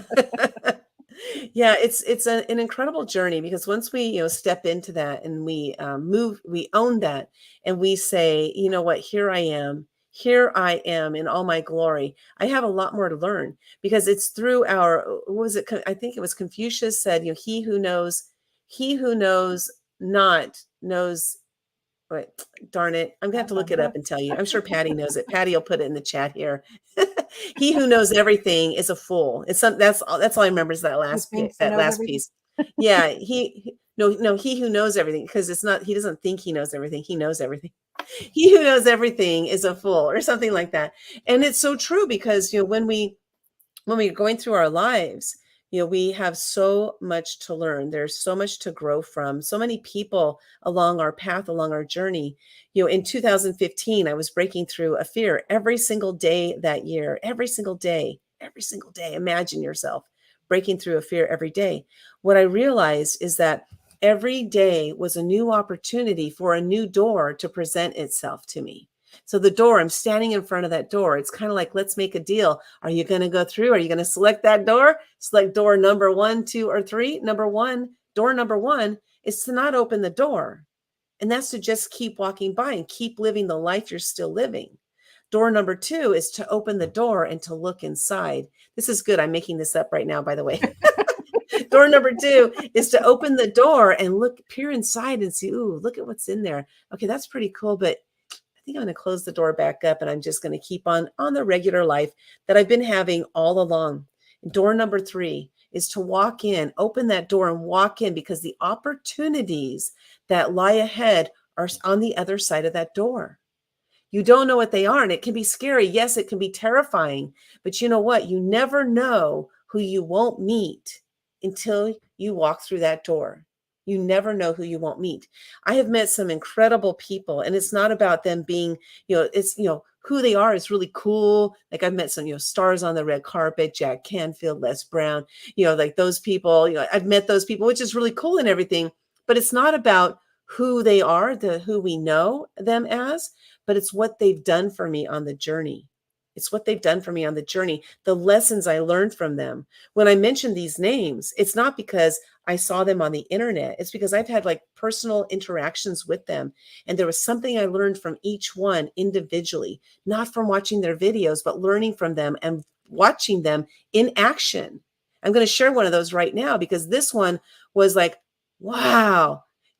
Sometimes when we think of these people who are very well known, very famous, we think that they're maybe untouchable, or we might not see them as who they truly are because we don't know who they truly are. I was putting on an event, I was organizing an event called Secret Knock. And one of the speakers at that event was Les Brown. And so I'm communicating with Les Brown to, get his flight scheduled, to get his hotel scheduled. And I'm communicating with him. He didn't have an assistant at that time. So I'm working directly with him. And one day, out of the blue, it was totally random, he called me and he said, Linda, you're an amazing servant leader. When I'm in town, I want you to make sure that you set aside time to connect with me because I'm going to teach you how to leverage my name. The reason I share this is because, first of all, he did not have to do that. Here's this person of high stature. He's known worldwide. He's spoken in front of audiences of up to 80,000 people in an audience at a stadium. He did not have to do that. So what did I learn? I learned amazing things. First of all, when I get big, I need to stay who I am. When I get big, I can't get too big for my britches. When I get big, I need to stay humble. When I get big, I need to make sure that I still make those connections because Les taught me that. And it was through his actions because he did that. It wasn't through his words. It wasn't him just like spouting off some video where he's talking about how you need to do this. And then behind the scenes, he's an asshole. It wasn't that at all. He was living that. And then when he was in town, I made sure that I connected with him so that he could teach me how to leverage his name. And so we sat with each other for a couple hours and it was amazing. So the next lesson I learned from Les is that I'm sitting there and we're having this conversation. He was taking copious notes. He probably took about 5-6 pages of notes. He was listening to me. Here's this man of this high stature, known worldwide, spoken in front of 80,000 people. And he was listening to me. It wasn't about me going there and listening to him and him proselytizing. He made that whole session about me. Again, he did not have to do that, but he did do it. He did do it. So what did I learn? What I learned in that moment is that when I get too big, when I get really big like Les Brown, that I need to still listen. I need to hear you because your voice matters, as was mentioned earlier today. Your voice matters. And I need to hear you. That was the second thing I learned. The next thing I learned is that after we were done, at the very end of that session there, Les looked at me. He said, so turn on the recorder on your phone because I'm going to give you right now one of the greatest gifts. He didn't say one of the greatest gifts, but he said, I'm going to gift you right now your signature speech. Wow. This international motivational speaker that speaks in front of 80,000 people, he's going to give me my signature speech. What did I learn in that moment? Again, another lesson that I learned. And the lesson is that no matter how big we are, that the little guy needs help. The little guy needs our help along this journey, that we can help them and we can help them in so many different ways. Les took his skill, his gift of speaking, and he imparted that on me by giving me my signature speech. And then after that was done, another lesson. I'm sharing this because there were so many lessons in this one encounter. The last lesson I learned in this is at the very end, he said, now here's what I want you to do. Again, he's teaching me how to leverage his name, right? He's teaching me how. He said, here's what I want you to do. Tomorrow, I want you to come back and I want you to bring a videographer with you. And I want you to be prepared. I want you to be prepared to tell me what you want from me. And so I thought long and hard about it. What do I want from Les Brown? I'm bringing my videographer tomorrow. What do I want to get from him? Because this is what he wants me to do. He's teaching me this lesson that no matter what we go through in life, that we have this ability to help people. We can teach them how to leverage our name. No matter how big or small we are, we can teach people how to leverage our name. We might not have millions of followers like Les Brown. I don't. I certainly don't. I have about 6,000 on Facebook. That's a long cry from millions. But I can teach you how to leverage my name because maybe I have an audience that you're looking to get in front of. I can teach you how to leverage my name because I learned that from Les Brown. So that last thing, we showed up to he was in a hotel room, right? And so we showed up to his hotel room and got the videographer set up. I even set up my cell phone and I had another friend come with me. We had 2 cell phones and one like professional videographer there as well. And I said, okay, Les, this is to, can you hear me, Sally? You went out for a bit. Okay, my whole computer screen just went blank. Okay, so what Les Brown told me to do is to be prepared. And I did my homework and I showed up prepared. I knew exactly what I wanted. I told him that I wanted a testimonial. I told him that I was looking for him to just, talk about me in a positive way. So I have testimonials from Les Brown.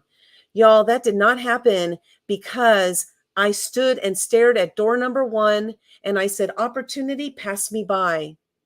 That didn't happen because I opened that door number 2 and I peered inside and wondered what might happen if I walked through this door. That happened because I walked through the door. Opportunities are abundant. Opportunities are abundant. What opportunities are lying in front of you right now that you're passing by? So really think about this, because your life can be different and will be different if you walk through that door. That's my TED Talk of the day, Sally. Oh my God. There you go. Woo! I see Beatrice in the background. She's applauding. And I got to make sure, sometimes, and I want you all to hear this as well, is that sometimes we say something that is so valuable that we need to take note. We need to take stock that I know that what I just spoke about, I've never spoken about it that way before. And I know that was value because I could feel it. I could feel it, how important that message was to somebody listening today. Well, I'm getting emotional just thinking about this, because for me to admit that I did something well, for me to admit that that was good, it's been hard for me. But I know that that was a really great message. I know it because it was from my heart and it was something that somebody needed to hear. Okay, before we bring up our next guest, Beatrice, and Sally, you'll be interviewing Beatrice. I'm going to run back because I decided, what we're going to do from now on? We're going to do individual interviews instead of having us both be up here wondering who's going to speak next. So let's share this. The wise man knows he knows nothing. The fool thinks he knows all. The wise man knows he knows nothing. The fool thinks he knows all. Wait, what? The wise man knows he knows nothing. The fool thinks he knows all. There you go. That's all. Yeah, there we go. Yeah, he knows all is a fool. Yeah, definitely. I love that. And then Patty says, I wake up and ask, who will I meet today? What will I learn today? Oh, that's a great practice to have. Another question you can wake up and ask yourself is, what scares me? And do that 365 days in a row and break through that fear. So we're going to bring up our, yeah. So before we bring up Beatrice, we're going to run to a very short 33-second commercial, and we are talking about the book Midlife Awakening. Please go get your copy at actiontakerspublishing.com/midlife. When you get there, you're going to see a bunch of flags and links. Go ahead and click on the link that is for the country that you're most closest to and get your copy. But also while you're there, get your free gifts. We have free gifts from many of the authors. Go cash in on those free gifts, and we'll see you in 33 seconds.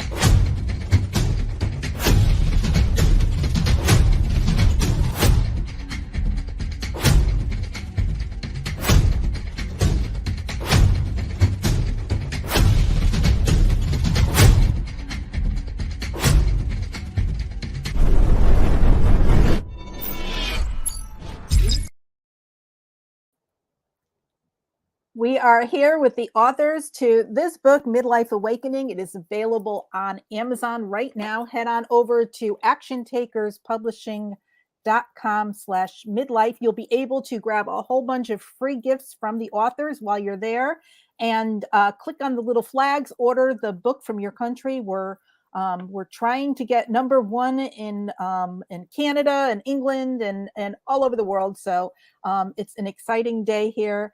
And Beatrice is here, and she is going to share with us a little bit about her story in the book. She's one of the authors. Why don't you first tell us who you are and what you do and why you decided to join this book? Well, Sally, thank you so much for being with me here.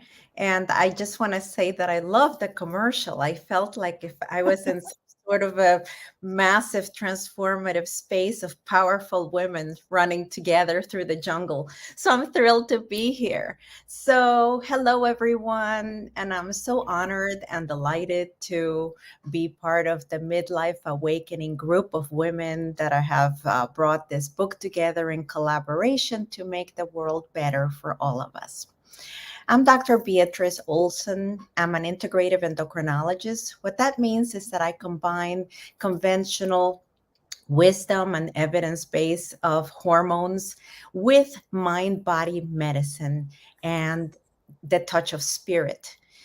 We've been talking today about being heard, being seen, taking chances in life. And we can only do this when we are empowered. And empowerment comes through a deep connection to the essence of who we are, being connected to our bodies and to our minds, and being present for what comes our way at any time, but particularly present for us and the choices that we make, that they be conscious ones rather than reactive ones. So my work combines all of these things, and it's part of what I talk about in the book. That's awesome. So why don't you tell us a little bit, your title is My Journey to Awakening. Tell us a little bit about your chapter in this book and what it meant to you to be part of and to actually write your story. Yes, thank you. I am a woman's doctor. I'm an expert in menopause and menopausal life transitions. And I myself have been on a journey of constant growth and in my own midlife change experience. So this is part of a generalized awakening that I have been going through. And as Linda said, looking at the opportunities that come around our ways and saying yes to them when they come. And my friend Kathy Dirksen suggested that I might consider being part of this book, given the fact that this is part of my expertise in the work, and I myself am going through the journey. So I decided to join in. At that point, I was also finishing my book that will soon be published called Mind Body Secrets, that will come out soon. And it was a perfect connecting bridge to expand and collaborate with other women. And I think the beauty of this book is that it tells the stories of different women and how they have overcome difficulties in their lives and used those difficulties as a launching pad to go to other places. I am a Cuban immigrant. I came to America when I was a teenager. I was the other in many ways, emotionally to others, physically. I became obese with the American diet. And in some ways, my first 20 years of life were shaped by being different. And I became a doctor, a hormone doctor, a metabolism expert, a weight expert, so that I could figure out how to help myself. And since then, I have helped 6,000 women. So the story Midlife Awakening for me, my journey to awakening, has to do how we can go from being in a space of disenfranchisement, which I think we all have been in different parts of our lives, depending on the trauma that we had as children or later on in life, and the voices that told us that we shouldn't be seen, that we shouldn't be heard, that we were not valued. And in fact, it's the journey of asking those questions, to be curious and to have compassion for ourselves. We need compassion, self-compassion, to be able to explore those spaces, take care of those inner parts of us that were hurt when we were early, and move on to fully express who we're meant to be in this world. So this is my story in the book about how I evolved, how I am now feeling so empowered, so alive, and how I see that my life is expanding right now. I feel the energy of the universe coming through me. And what I want to give in this interview is the fact that we all have the capacity to do this at any point of our lives. As soon as we unclutter the spaces of bad thoughts and bad negative thinking that we have acquired, and stop living other people's lives and actually begin to live our own lives, begin our trueness, our authenticity. And this is what this is about. Yeah, that's beautiful. Thank you so much for sharing that. How do you think this book will raise awareness for women, especially going through menopause, going through that place? I know, I struggled through menopause for those, 6 or 7 years that it was happening. And how do you think this book will raise awareness for women going through those changes in their lives? And how do you think this will help them? Well, I think the book combines a group of women that bring different backgrounds to the story as to how we manage to do transitions.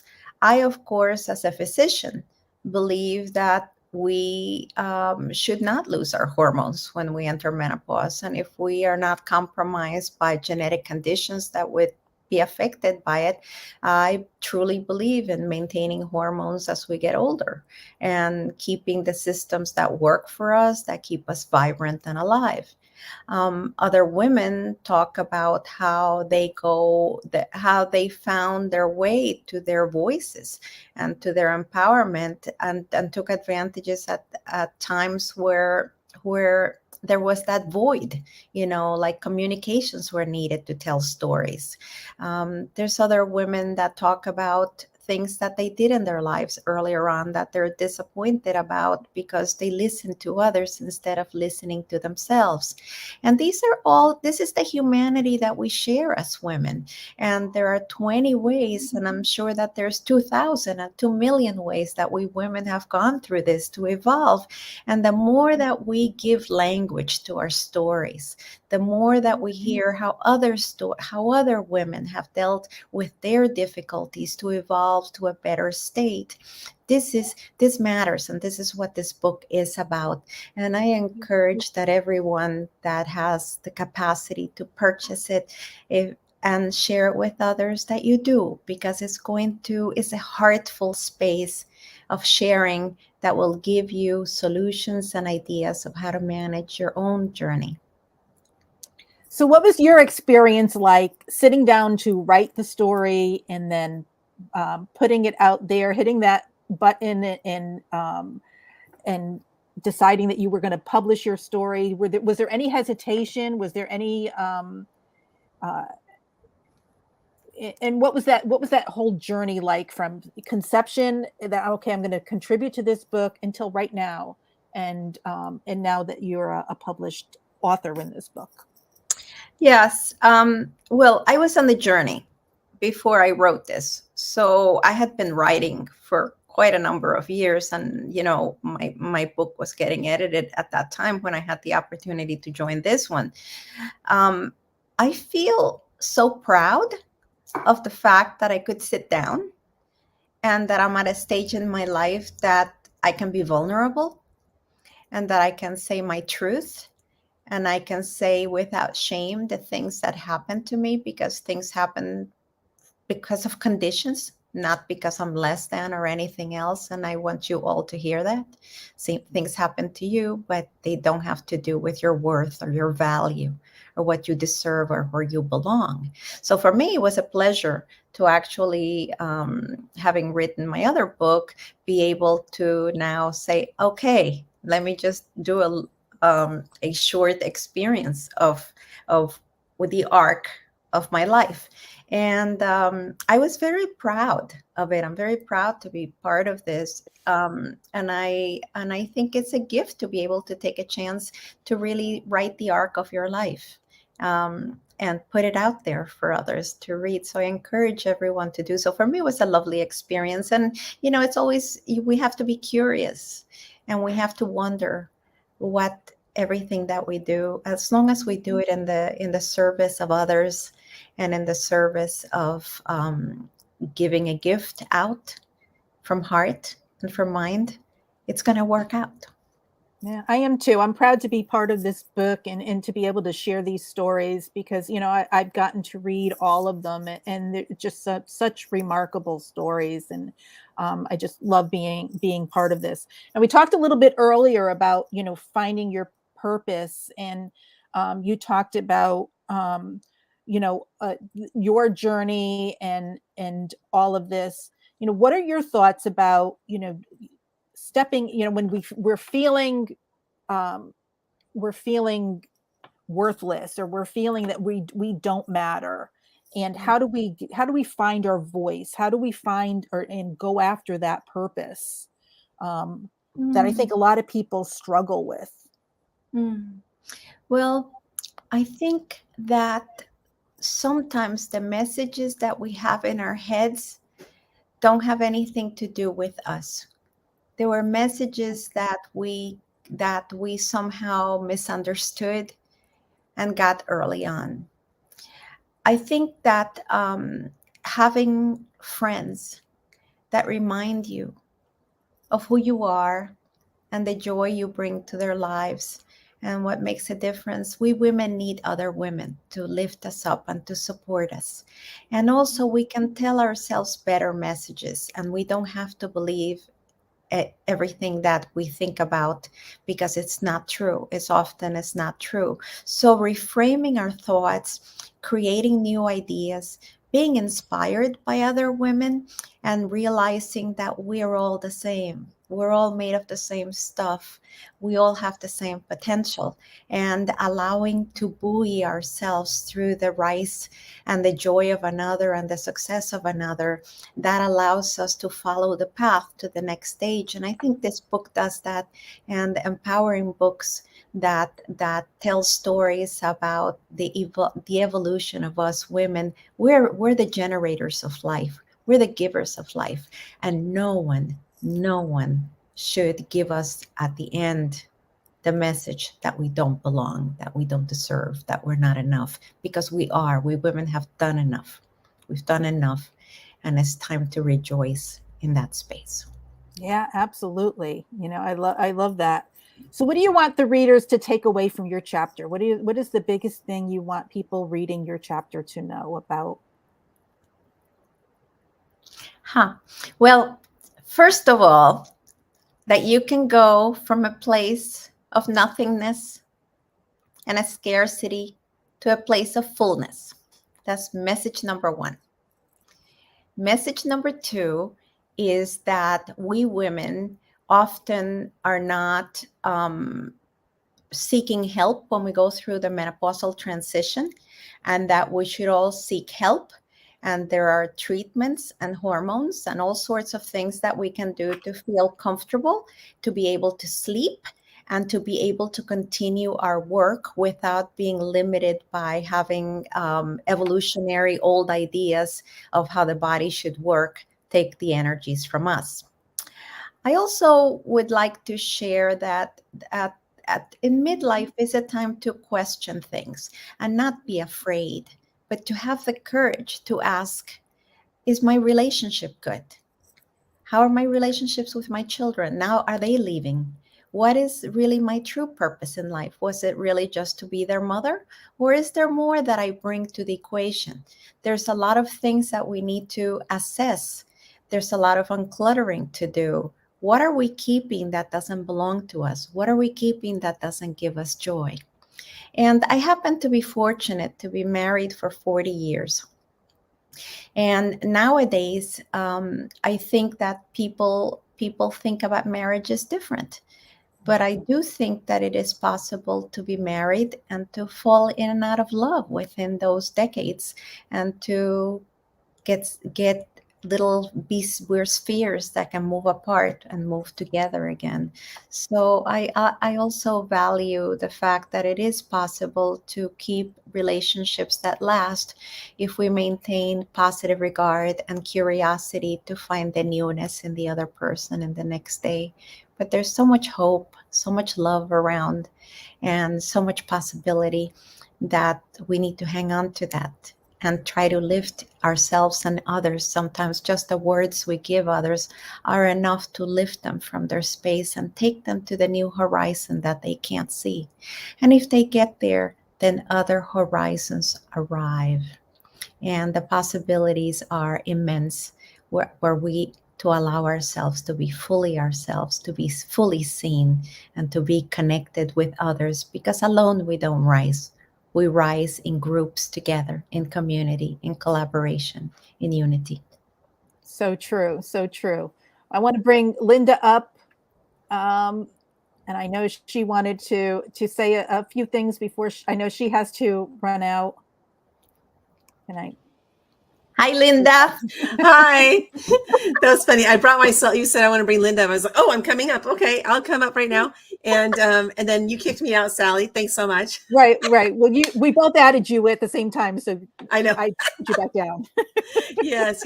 Beatrice, thanks so much for sharing that message. Like I was just getting so nugget after nugget after nugget, from you speaking and sharing. And first of all, congratulations on 40 years of marriage. Oh my gosh, that's something I'm aspiring to that. I got 6 more years to go, which is looking forward to that journey. Yes, you're just the message that you share, about the voice matters. Again, this seems to be a common theme here in this book. Once we get to that place in life that we see ourselves differently, we start showing up, we start sharing our own voices, that this is such a huge piece for us all. And I know you already shared, what you want the reader to take away, but what I would love for you to share is, what was that like for you? First of all, did you always have your voice? And if not, what was it like for you when you found it and moved into that space of sharing your voice? Well, I think that finding the voice is not a moment, although you may identify a moment where you found your voice. And Linda, you told your beautiful story in that room where you raised your hand and you began to speak. I think that there's a consciousness about finding our true voice. And then there is the actions. We talked about taking steps, showing up. You talked, Linda, about showing up to get the advice, that you needed to become even greater than you are and still have your humbleness in you. Yeah. And at each stage of the game, the voice grows. The voice and we grow together. It's like soulfulness. So as our voice is heard by others and touches others, we attain this confidence that yes, that we belong and that our message matters and that we can help others along the way with our presence and our being. That empowers you even to go deeper into authenticity and then to be able to bring a more direct and focused message and presence to each one that comes around us. And it's about that one person, that one moment, that one thing that then catapults into ripples of deeper and deeper and deeper connectivity and hearing each other and being with each other. So the voice grows just like our soul grows. And it's part of this, part of the gift of being alive, part of the gift of always growing and being present, being a lifelong learner, and the gift of really honoring ourselves, our being, our essence, and the reason why we're here. What came to mind when you were saying that is, one of my favorite humans on this planet. I've got a lot of favorite humans though, so. But one of my favorites is Brian Smith. He's the founder of UGG Boots. And there's something that he says, and actually Sally sent me this message the other day because I love this phrase that he uses, is we don't give birth to adults. We don't give birth to adults. So our voice, if we think of our voice, like in this context of what you were just sharing there, Beatrice, is that when we first find our voice, like for me, that was an epiphany that, wow, I have value. I need to share my voice. So what happened is, as I started sharing my voice, I was sharing it, but I still was a little timid. I still had this fear about it. I still had this self-judgment about it. I still had a lot of things going on internally that I needed to make my way through in order to have the confidence, like you mentioned, that confidence to show up with that voice and with fully showing up with my voice. It took a couple years to get there, about 7 or 8 years. So it took a while, but there's still a lot more to go that I don't know about yet, because tomorrow I might meet somebody who's going to help me to give another epiphany that's going to give me even more confidence to show up, to share my true voice, right? And so it is a journey. It's an incredible journey. And I think once we start to realize our voice matters, we start to realize that we do have purpose. We start to realize that this is when our curiosity opens up, right? And we start looking for the answers. We start looking for those people who can serve us. We start looking for those people who can guide us down the path to get us to where we want to go. We don't know sometimes where it is we're going. When I started this journey, I had zero idea I would be doing this at all, because first of all, I was never interested in reading and I was never interested in writing. So the fact that I'm doing book publishing and I'm a 25-time, #1 international best-selling author, those are kind of weird in the fact that I was never interested in that. But it was through finding my voice. So thank you for sharing that, Beatrice. It was through finding my voice and taking those steps to make it happen. So yeah, thanks for sharing that. You're brilliant. I mean, you are brilliant. You are absolutely brilliant and shared so many great golden nuggets for us. And I saw you down there in the gallery down there, and you were like, yes. And I appreciate that, because we don't see our audiences a lot of times when we're doing these things, and you were my audience there. And so I really appreciate that. So yeah, what is, just like, give us one word. What's one word? I'm going to give you a little time to think about this. What's one word that you would use to describe being part of this journey?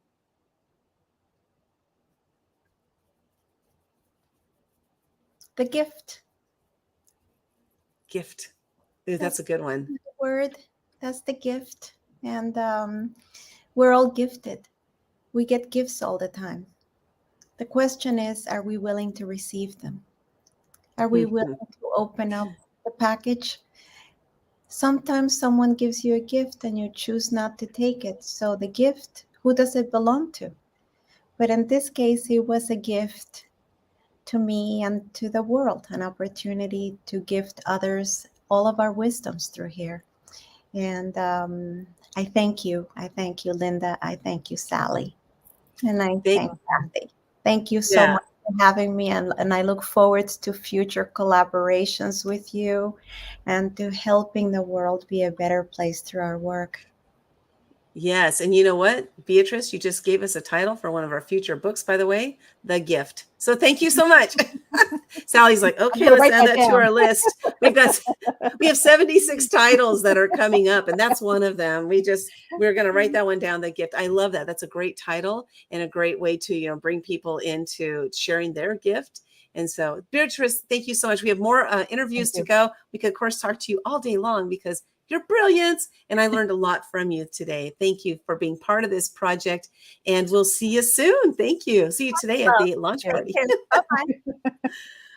Oh, man, Sally. Oh, these are just so good. I'm loving, the energy, the positivity, the motivation. When we reach this point in our lives that we decide, again, there's that word, that we decide to make a shift in our lives. And that's what the Midlife Awakening is all about. It's not really about hitting midlife. It's about having that awakening at midlife.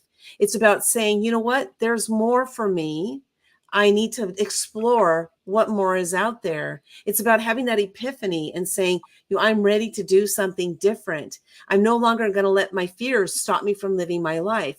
It's whatever it means for everybody. But it's an incredible journey that we get ourselves on, and we get to choose to take that journey or not. We get to choose to take that path or not. And so we have, our next 3 guests are here. I see Eva has shown up. We've got Katie and Beth, and Eva was having problems with her voice. So please be kind and gentle to her, Sally, while you're interviewing her. So before we go on, I want to check and see, see what's going on over here. Yes, we have, thank you, Beatrice, Beatrice, for the reminder that we do belong. And again, so much wisdom in this book and these interviews. And then Teresa says, over time, our voice grows. Yes, it's, just incredible what happens if we really start to look at ourselves. And that's part of how the awakening happens. I need to look at myself. I need to look within, and I need to see, what do I want to change? What do I want to be different in my life? And then we have the opportunity to make those changes or not. Again, that's door number 1, door number 2, or door number 3. Which door are you going to approach? You might look at number 1, go to number 2, and then go through number 3. Maybe you just like barrel right through number 3, so which door are you going to approach? Sally, which door are you approaching? I know which door you're in. I'm going through number 3, and then I'm looking for more doors. I know you are. It's been incredible just watching the journey. Absolutely incredible. So we're going to bring up our next guest in just a second. And I'm going to head out because I have an appointment I have to head to. Sally, you got this. And just remember that when you're done, to hit the end broadcast button at the top, because if you don't end the broadcast, it'll keep running and there won't be anybody here. So how do I know this? Done it. Yes, I've done it. I had like an hour and a half of blank air, so I learned my lesson, and I want you to learn from my lesson. Okay. So we're going to run to a quick commercial. And then when we come back, Sally will be bringing up the next guest for the book Midlife Awakening, which you can purchase your copy of the book at actiontakerspublishing.com/midlife. If you've been enjoying what you've been seeing, these interviews, if you're like, wow, I'm now inspired to share my story. Maybe there's a story that you have inside of you that we're working on a collaboration book.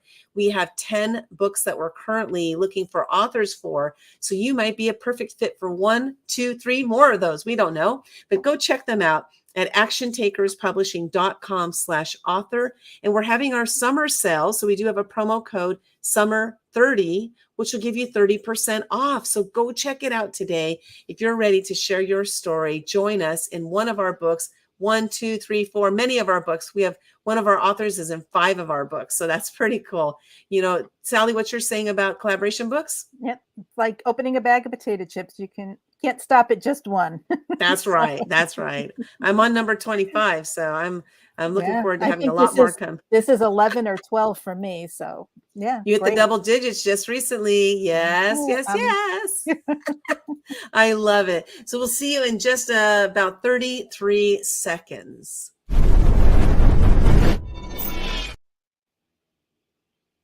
Run commercial, Sally.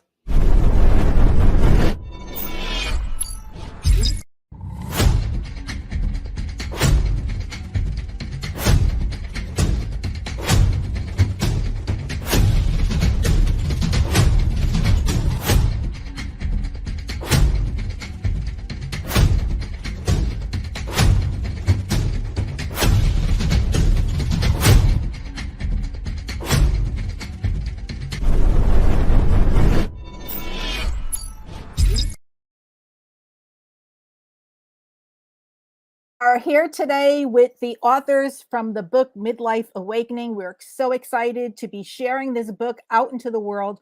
We have stories from 20 different women who shared their experiences of going through midlife, and we have 2 more of our authors here. I want to introduce Beth and Katie. Why don't you come up?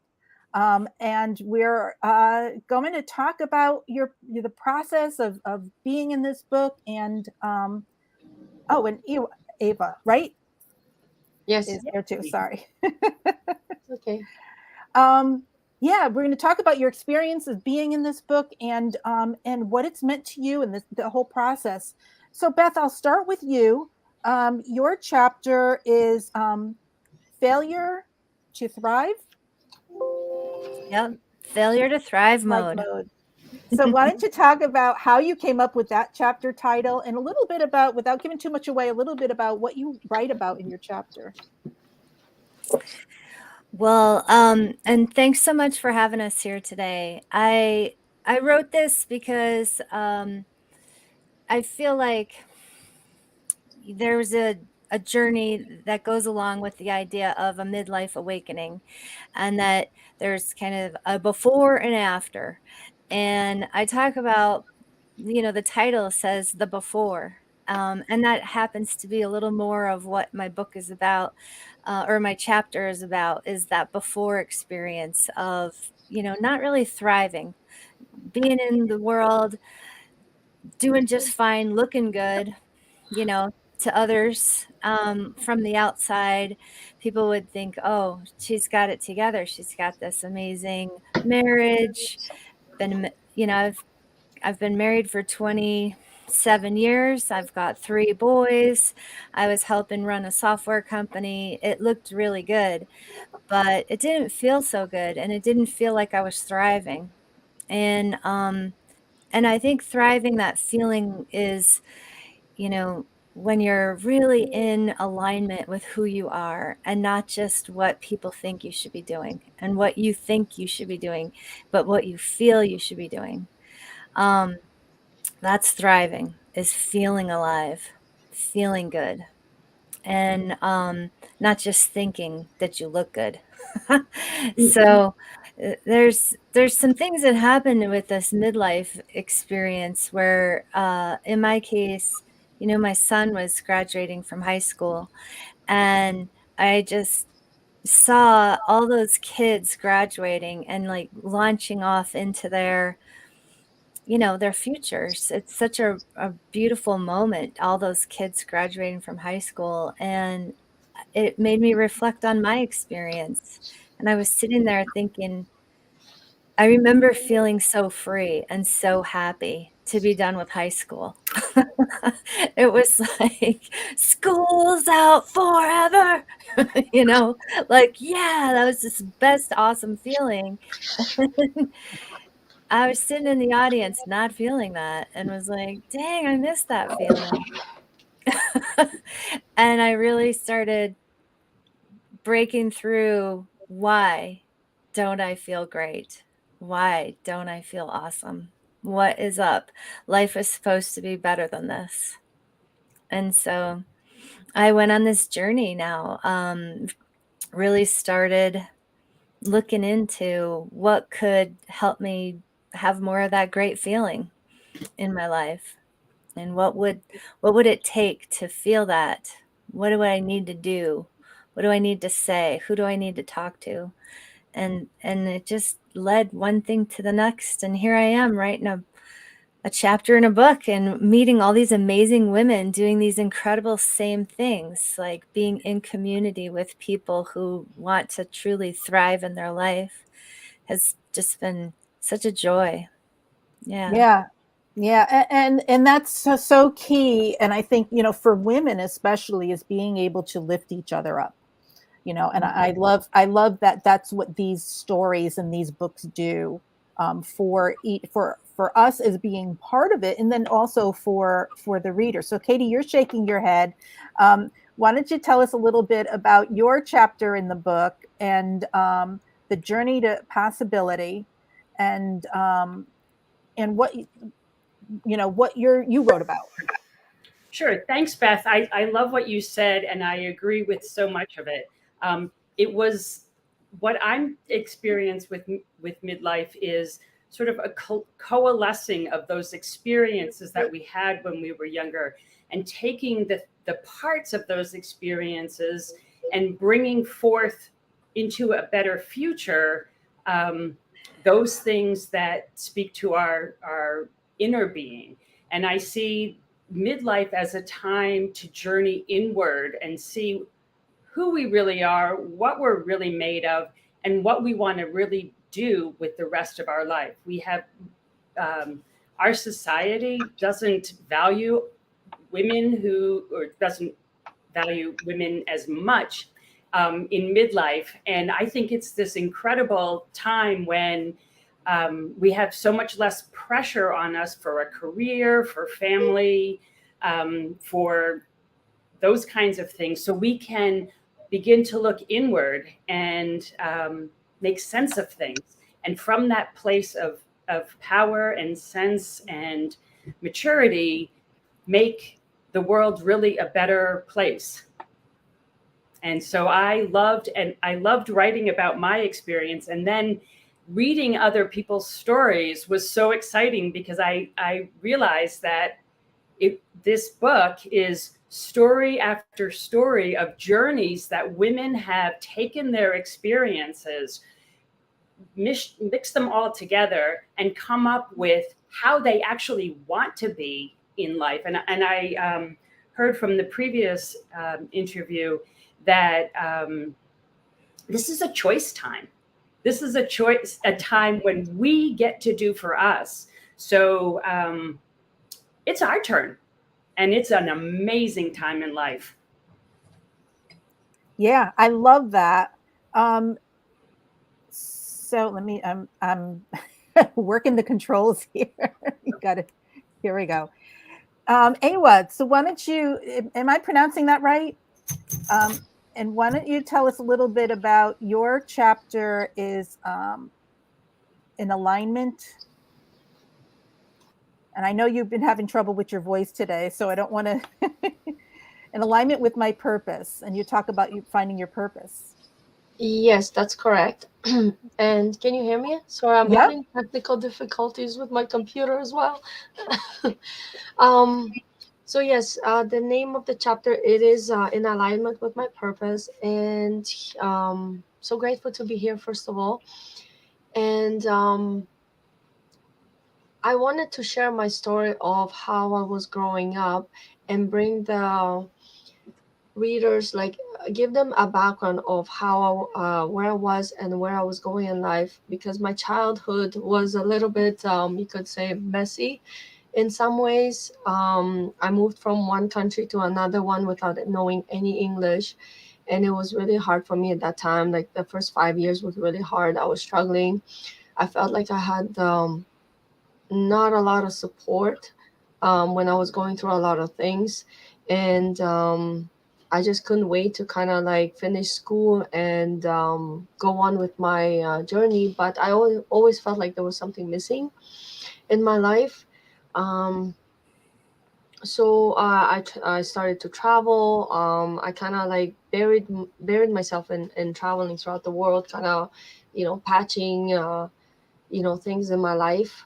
And then I had a moment where I had to be like, I can't live the way I'm living, because I was unhappy. I was struggling through things. And then I read about The Secret years ago, and that was my first contact with law of attraction and how to work with it. But I wasn't really putting too much effort into it, or like didn't really study it. But then when 2021 came around the corner and I was about to be, taking care of, my baby, I was like, I can't go through life like this. And so I have to do something about my feelings, the way I was growing up. Like, so it was a gradual shift I was going through. And that's where Midlife Awakening came to my life, because I started really, digging deep into my personal development and taking it to where I haven't been before. So it was like tremendous growth over the last 2 years in my personal development. So that's where my story is coming from, like going through that hardship in the youth and turning it around and making the best of it, now around this time in my life. Yeah, I love that. So, being part of this book has been, a journey, for all of us, I think. So, Beth, I'll ask you, what's been your experience throughout this whole thing, and what do you think that you want the readers to know, that you've experienced? Well, I just am always so touched by the depth of experience that the women in this particular book have showed up with. There's just an incredible, incredible power going on. And there's a shift happening. I believe there's a shift happening on the planet. And I feel really honored to be with women who are aware of this and are taking action, like positive action about it, and truly growing their own abilities to experience it from a higher perspective, a place of joy and wonder, and truly love and service for others. And I think that's what the midlife awakening is, and essentially it's a spiritual adventure, and that we are kind of releasing ego. And it's a different experience to be releasing ego as a woman, because we haven't always had a whole lot of real I don't know, talk about it. It's in the same way that we'll see with men. It's just been such an interesting experience for me to realize how humble I feel in the face of all these amazing other folks, and yet really empowered too. It's an incredible paradox. I feel stronger and more confident than ever before, and at the same time so humbled by what I'm witnessing in others. And it's just an incredible experience to recognize we're not alone. We're not alone in our own experience. We're not alone in our dreams and desires to have a better world. And that when we bring that passion and that longing for a better life together with other people, it's nothing but enlivening, uplifting, exciting, and you can't wait for more. It is pretty wonderful to participate. And I would like other people who to read this book and get that same thirst for fun and for adventure and for a better life. Because sometimes it's really hard to admit that your life isn't what you wanted it to be. Because Yeah. you got a lot of ego invested in it, actually, without even realizing that's what it is. You can't even name that you're in an ego mode when you're in the middle of it. As humans that get to walk around this earth, or roll around, or whatever our story is, or, because we're not all able-bodied, but sometimes we don't even realize we're just living in tiny little cages, because they're invisible. They're of our own making through our own thoughts.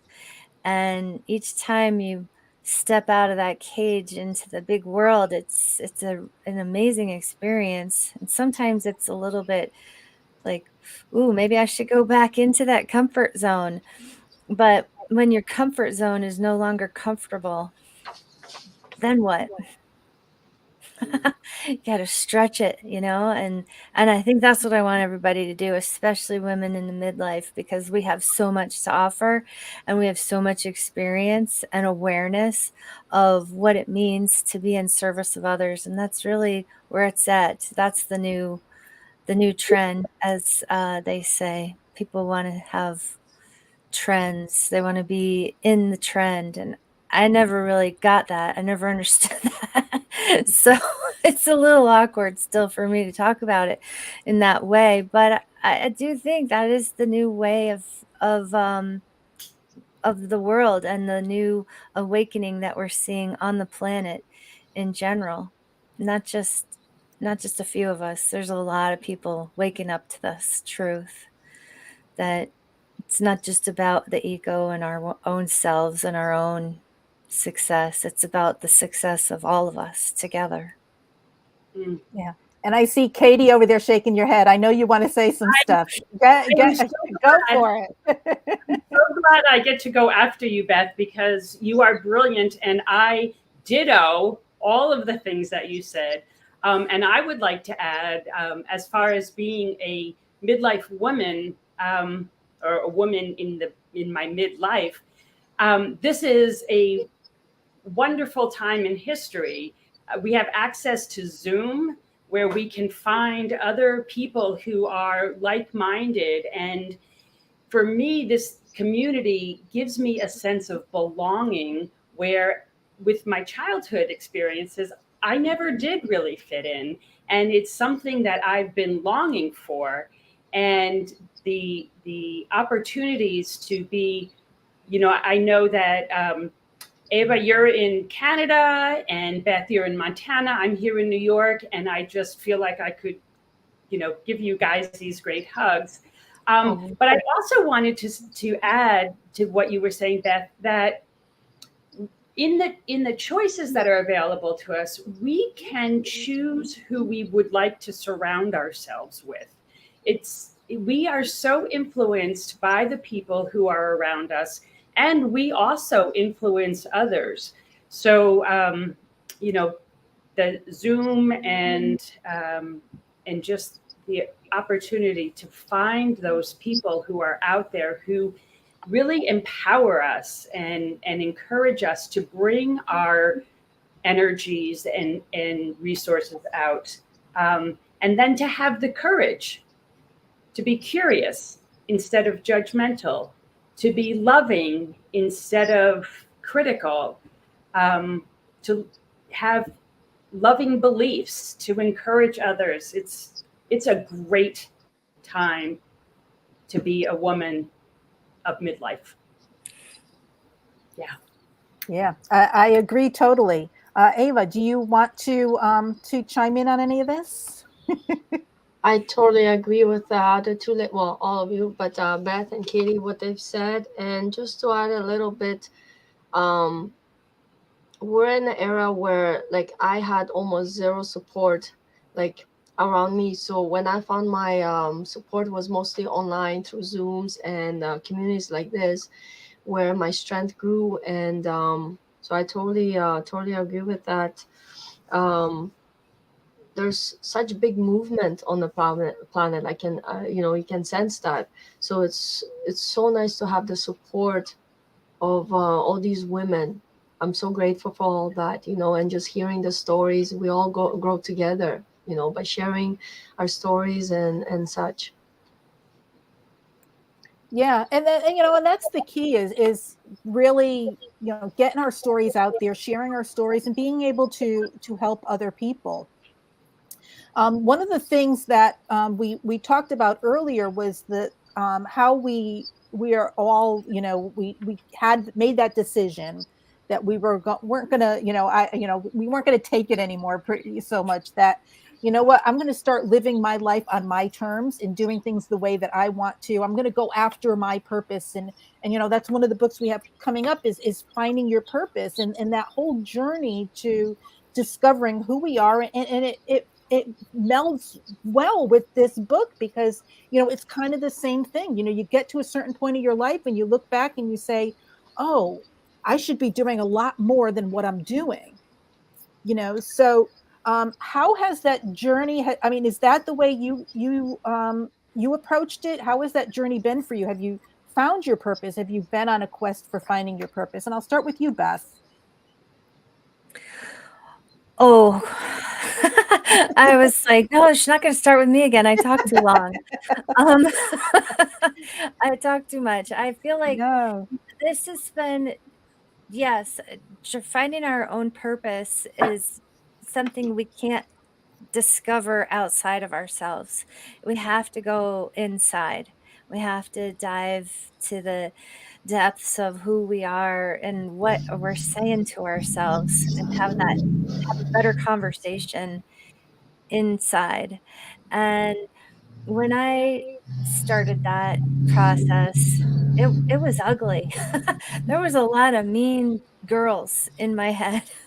All that bullying I had experienced as a young person, being a dyslexic and not being able to read or write very well, and constantly just struggling to, to just sort of blend in. It really led to a lot of tough talk, and I have oh man, it's been a little bit of a fight actually. And that's almost becomes the purpose, is to be a fighter, and to step away from that purpose into the service work that was more of that loving, soft side of me. You know, that I was showing to the world. I was showing the soft, loving side of me and hiding the really mean voices. And to suddenly like wrangle with those and fight with those, and not fight with others, just, you know, not really blame other people for their bad behavior because everybody's got their own thing happening. In a similar way, we have to listen to our own voices in our head and not just what other people are saying. Not everybody's doing that self-reflection work. And they're showing up in some pretty weird ways that's pretty uncomfortable. But for me, saying, well, wait, if that person is showing up this ugly way to me and I'm attracting that into my life somehow, I don't know how I'm doing it, but I am. To just like question that, like to play with that question. If everything's happening for me, I think you guys were talking about this before we got on here, Sally, you and Linda. If everything's happening for me, I'm seeing this for a reason. What can I do to make it a softer, better world? What can I do to be service for that? If that's your purpose, it becomes very interesting. Life becomes way more interesting and entertaining. You have more power to address situations because it's very powerless to witness other people and their behavior. But if you can change your own thoughts and your own behavior, that's where all the power is and feels good. Yeah, there you go. I love it. I love it. So Ava, you've talked about the secret and the whole thing is going after your purpose. Has that been a journey for you, and what has that been like? Kind of like Beth said, it had its good moments and it had its bad moments as well when I came on this journey, because I also was, dealing with a lot of things from the past. So there were some moments where I was like, like you gotta, I had to start loving myself. I had to turn it around, and then realize like I've always wanted to do so much more than I was doing. And when I stepped into this new life, you could call it, this new awareness, like my whole world changed upside down. Sorry, I'm losing my voice slowly. It was just such a huge awakening, because even in my young, you're growing up thinking things are happening to you and you had nothing to do with it. But when you learn it's not like that. you know it's really eye-opening, like I can't change things, I can't turn things around, they don't have to be the way I was seeing them. So for me it was a big big awakening in that sense. And then you just take off after that, your everything becomes easier. You start meeting people that are vibrating on the same frequency, you could say, almost. Just life becomes so much easier then. So for me, yeah, I found my purpose. It took maybe longer than I wanted to, but I'm here now. I'm doing what I love doing. Right, and that's it, right? Finding what you love to do. Yeah. So I'm going to turn to you, Katie. How have you been on the search for your purpose, and what has that journey looked like for you? Oh, we lost Katie. Okay, well, before we head out, Ava, can you just give me one thing you want the readers to take away from reading your chapter? The biggest thing I would say is, no matter how hard life can get or whatever you're going through, there's always a way. There's always a way to get to the other side, and you're never alone. There's always somebody to help you. That's the biggest thing I would say. Yeah, true. So true. Beth, what's the biggest thing you want people to take away when they read your chapter? Well, I'd love for people to just be really kind and compassionate to folks that are struggling. If you run into somebody in your life who's having a hard time that you don't necessarily understand, just go ahead and go the extra distance and be kind and compassionate to that person, because it will come back around. And when we're struggling, we're not always in control, and somebody who's not in control really needs that extra support and love, and we can be that answer to others. So true. Katie, welcome back.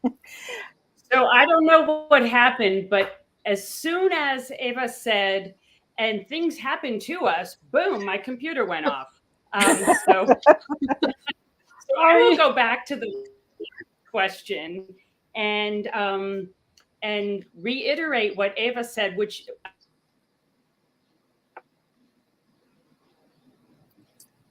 we lost her again. Oh no. I was pretty excited to hear what that was going to be. She just froze. I'm hanging on here, hoping it'll come back. Come back to us, Katie.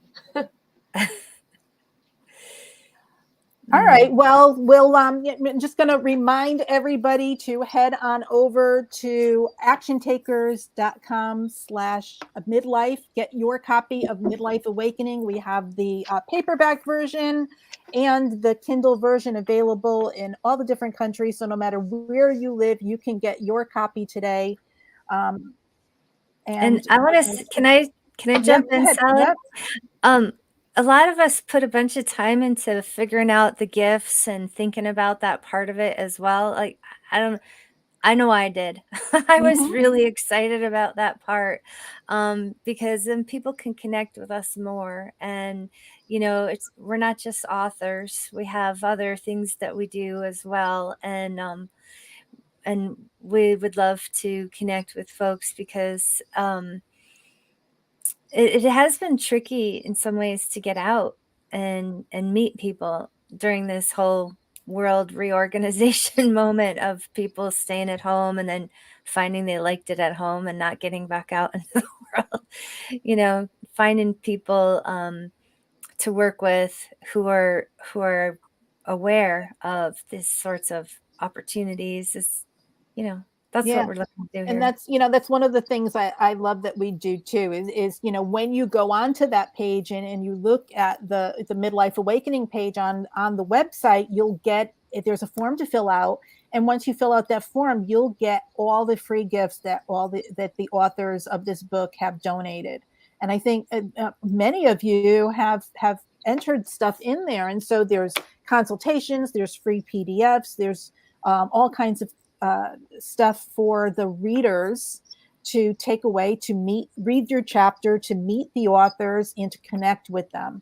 So I highly encourage anybody who's reading the book to do that, to make sure you fill out that form and connect with the readers, because they want to hear what you have to say and what you have going on.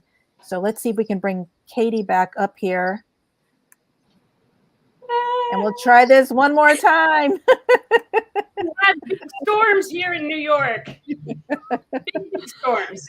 So I will just say, I don't know how much longer I'm going to be able to stay on, but what I really want the readers to know is learning to love yourself regardless of what your past was, regardless of how shitty or wonderful your childhood was, what your personality, regardless. The more you can learn to love yourself, the more you can bring to other people. It is not selfish. I always thought it was selfish, but it's actually so incredibly generative.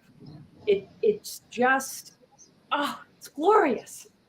And relationships get better, careers get better, everything gets better when it's genuine. When you do the work, when you practice, when you continue to do it, it's magical. It's a miracle. It's a miracle. So if I go off again, sorry.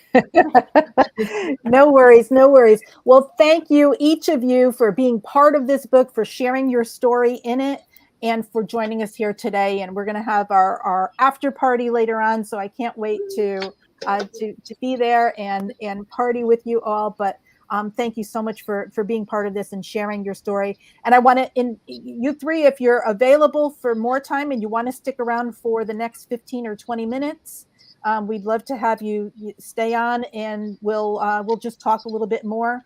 Otherwise, I'm going to go to a commercial, and then when we come back, we're going to talk to Karen and see what happens. So we'll be right back after this commercial break.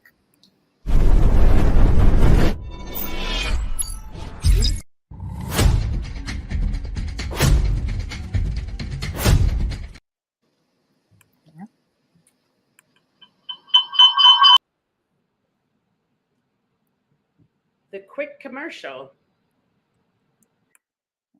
Did it run?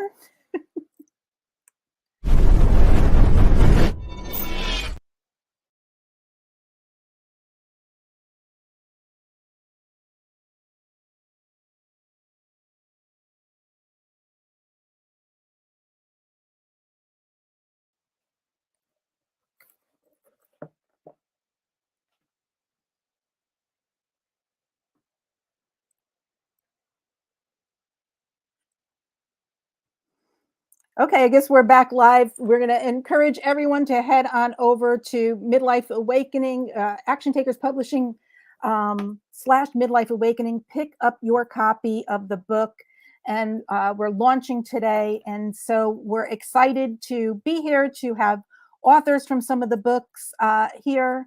And I'm just going to bring a few more of them up, and we're going to be talking to Beth, Karen, and Katie a little bit more.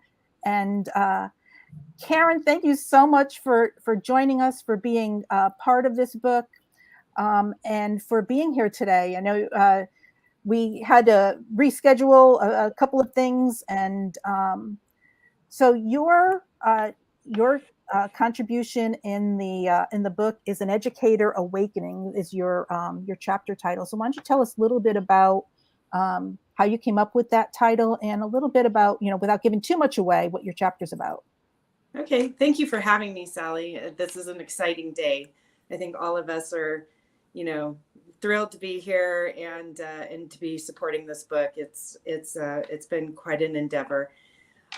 So I have been a career educator and for 30 years, and I started off teaching, and then I went into administration. And when I went into administration, I was very young in my career. And so I've had 25 plus years just in educational administration. And, when you're working with kids and their families, you're dealing with, sometimes volatile situations, sometimes tragic situations, also very, very exciting, occurrences. And that's one of the things that starts weighing on you over the years, though, as an educator, I think, is when you're dealing with individual families and some of the things that you have to go through with them. And you're walking alongside them, and sometimes it's really uncomfortable. And so what happened with me is that I got to a point where I hit kind of a pinnacle, if you will.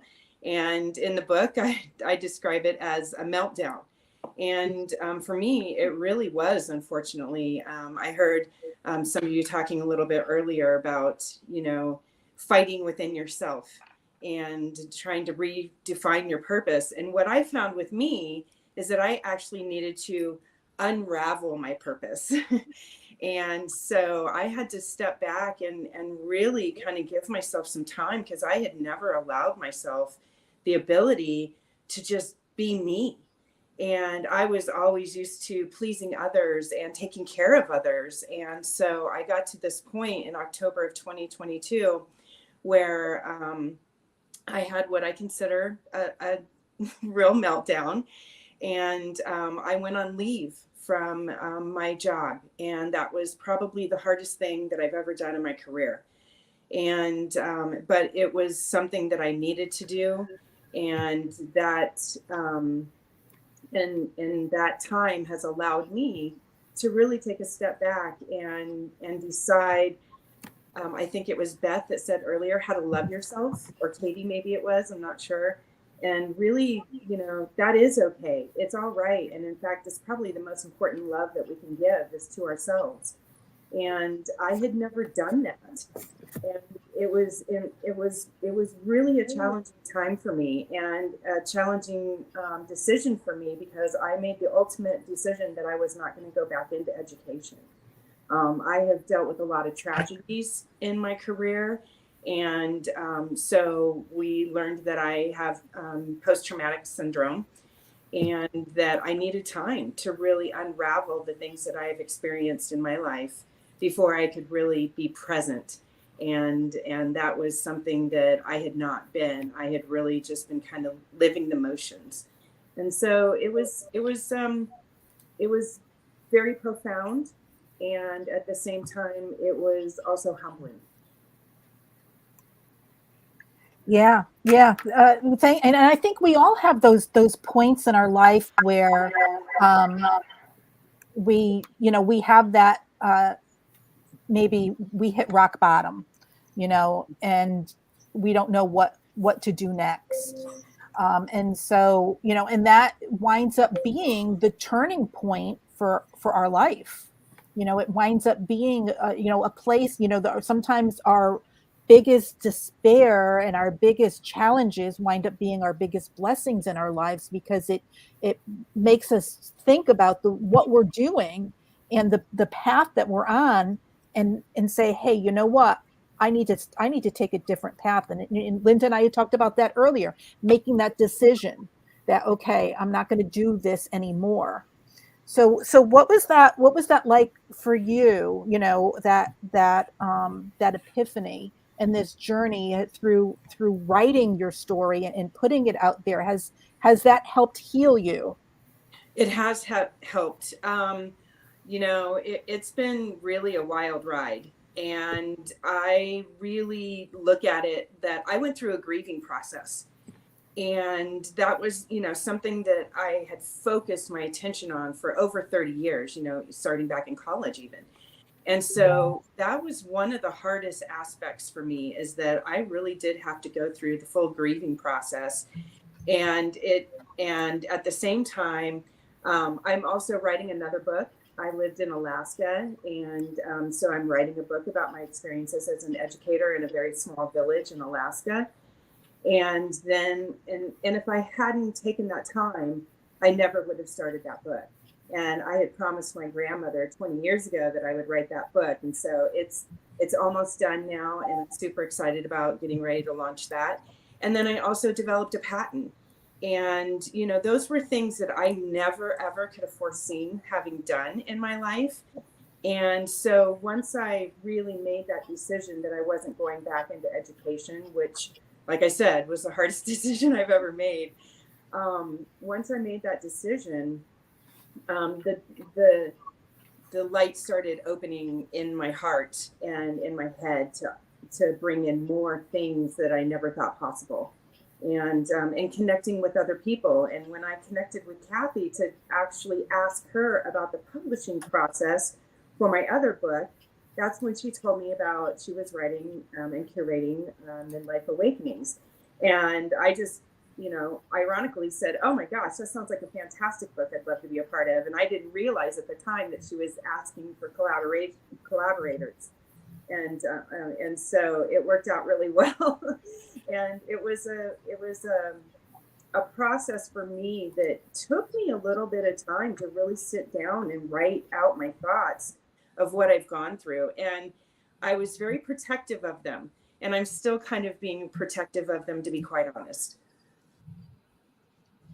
Yeah. Does anyone else have a question for Karen? All right. Well, I do. Go ahead. I was where like so did you do administration in Alaska as well, or did you bounce around, or have you always been in the one place? And are you in the big city in Alaska or super rural? Because I know there's some people living in that big old state. Yeah, I was super rural. I was living in a village that you could only fly to out of Fairbanks or Anchorage. It was about 350 miles west of Fairbanks, as the crow flies, on the confluence of the Yukon and Keikuk rivers. This is silly, but I'm a huge John Wayne fan. And one of my John Wayne movies that I love is North to Alaska. And so I had been saying all through college when I was dating my then husband, or my ex-husband, I should say. When I was dating him, I kept saying, I want to live in Alaska. I want to live in Alaska. And so after I graduated with my master's degree in administration and supervision, we decided to move up there. And I taught kindergarten through 5th grade all day long in one classroom. So it was a multi-age classroom. And I had to change my whole way of thinking when I went into those schools. And then I did my principal duties pretty much when the kids left. I was allocated a certain amount of time each day, but we were so busy that most of the time I ended up staying in the classroom, and then I did my principal duties when the children left. And then I was invited to be the director of state and federal programs after 3.5 years. And so then I was based in Fairbanks, and I covered 65,000 square miles traveling to rural village schools. And basically it was the size of Washington State. That was my district. And we had 11 village schools, and 2 of them you could drive to and the others that you had to fly to. And it was some of the best experiences of my life. And I'm excited about my book coming out because like I said, I'm not a writer. I never thought that I'd be able to get this out. And so this has been an exciting time. Have you learned anything about the publishing process through being part of this book that you didn't know that you're going to use in your own book? I knew nothing about the publishing process. And so this has been a huge eye-opener for me, and in a really good way. Everything's been so well organized. The communication has been fantastic. The collaboration has been fantastic. Just all the way around, being able to meet people from all over the world and get to hear their stories. And, I just think that it's really cool to be part of something with 20 other people. Yeah. Beth and Ava, have you considered, after being in this experience, considered writing your own book? Has that crossed your mind?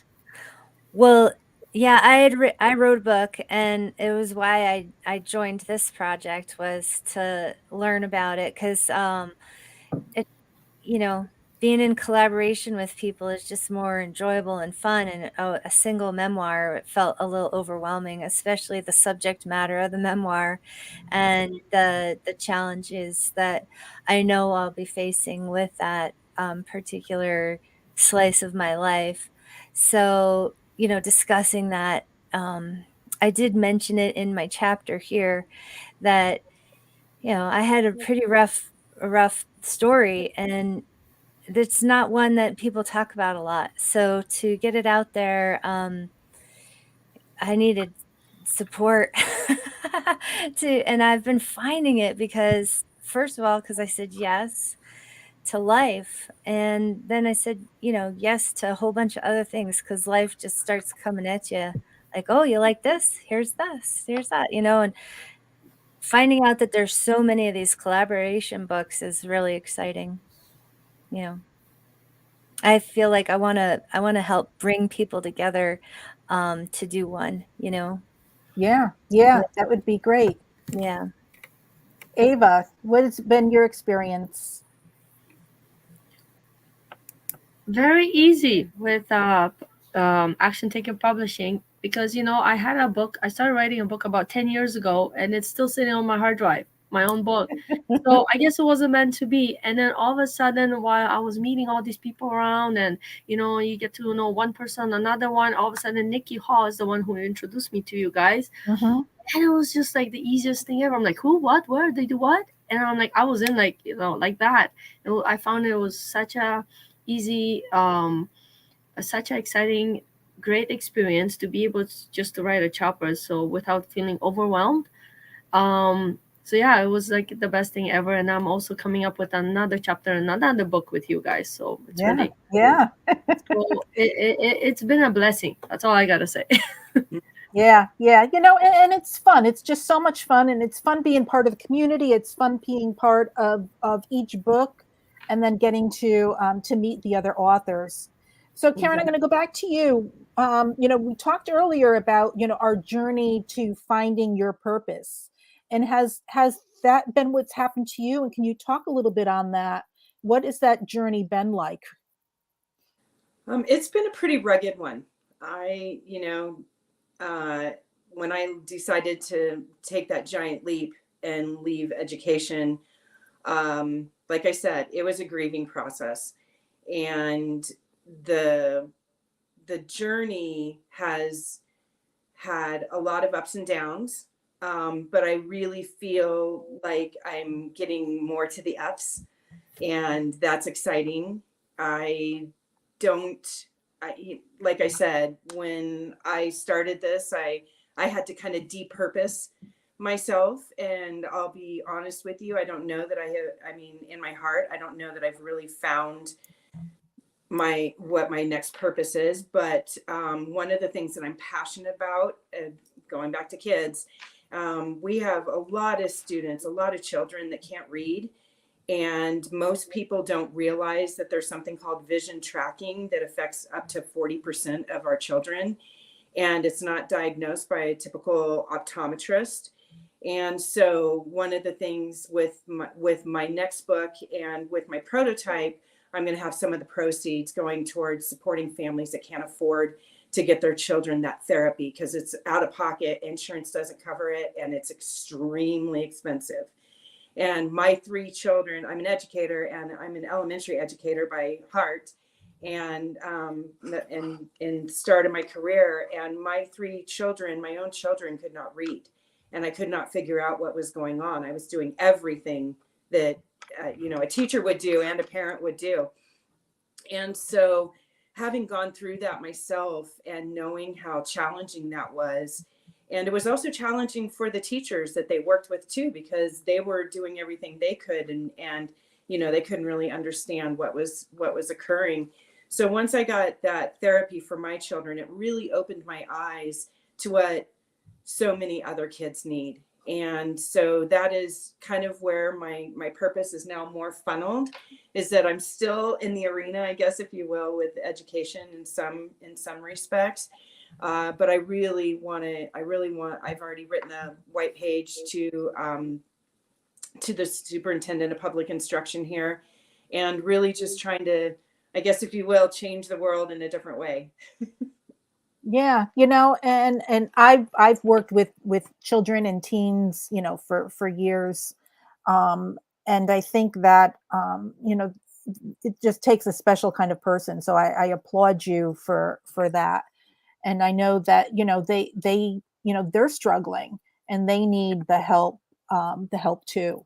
Well, it's retraining the brain. And Beth, I think you were talking about you grew up and you were dyslexic, and how hard that was for you. And we have a lot of children that aren't to the extreme of being dyslexic, but they need their brain to be retrained to work with their eyes. And it would be such a benefit to so many schools if we could get it into the schools. Or I should say benefit to the students if we could get it into the schools. Yeah, absolutely. Absolutely. So what do you want the readers of your chapter to take away? What's the biggest takeaway that you want them to have? I think for me, this is emotional for me, but I was at a point where I wasn't ready to live anymore. And I had all the wonderful things in my life that, people would never have understood why I was feeling the way that I did. But it was real and it was raw, and it's hard to go through. But once you get to that other side, it can be beautiful, and you just have to have that resilience. And sometimes finding that resilience within yourself is a real struggle. Yeah. And I think Beth talked on that earlier. She talked about, people from the outside looking in think that everything is good because of, the walls that we put up, that we don't let anybody see behind and what's going on. But, Beth, did you want to comment anything on that? Yeah, I feel like certain challenges bring with them more shame and guilt. And I'm super grateful for Brene Brown's work breaking through to really open up the conversation around what shame and guilt can do to people, and the solution for that, and getting vulnerable and opening up. And it doesn't always work to admit your story, to have to just tell people your story. You need good listening ears to hear your story. And you want to make sure you're sharing it with the right people. And that's another piece of her work that I've found is really helpful. I did a lot of research on my particular kind of dyslexia, and I found that there's these folks that are so helpful on that there's just all kinds of things going on, that it's not just one thing, and that there are real strengths to the brain, that we're neurodiverse, and these things are uh, coming to light now in a new way, so we don't have to shame the people who are different, who were born a little differently, and who are looking at the world through different eyes and seeing things. And that isolation can really lead to like a hopelessness that we don't even want to ever talk about, because it just hurts my heart to think of, having known that experience so deeply and for so long. I just I love the honesty that we're having in this room, and that I see in all the women, when they write their stories. I can just feel it, what they've done, and they're growing in such inspiring ways. I just love that part of this. I can't get enough of it, and I probably can't repeat myself enough to say I love everything that I'm reading from the ladies in this. And it takes me a long time to read. I'm very slow at it. So getting through these is a challenge for me, but sometimes challenging things are worth the effort. Absolutely, absolutely. Well, I want to thank Karen, Beth, and Ava for joining us. There are 3 authors in the book, Midlife Awakening. Head on over to the website, actiontakerspublishing.com/midlife. Get your copy today. And when we come back, we have Leanne and Kathy who are going to be joining us. So we'll be right back after this commercial.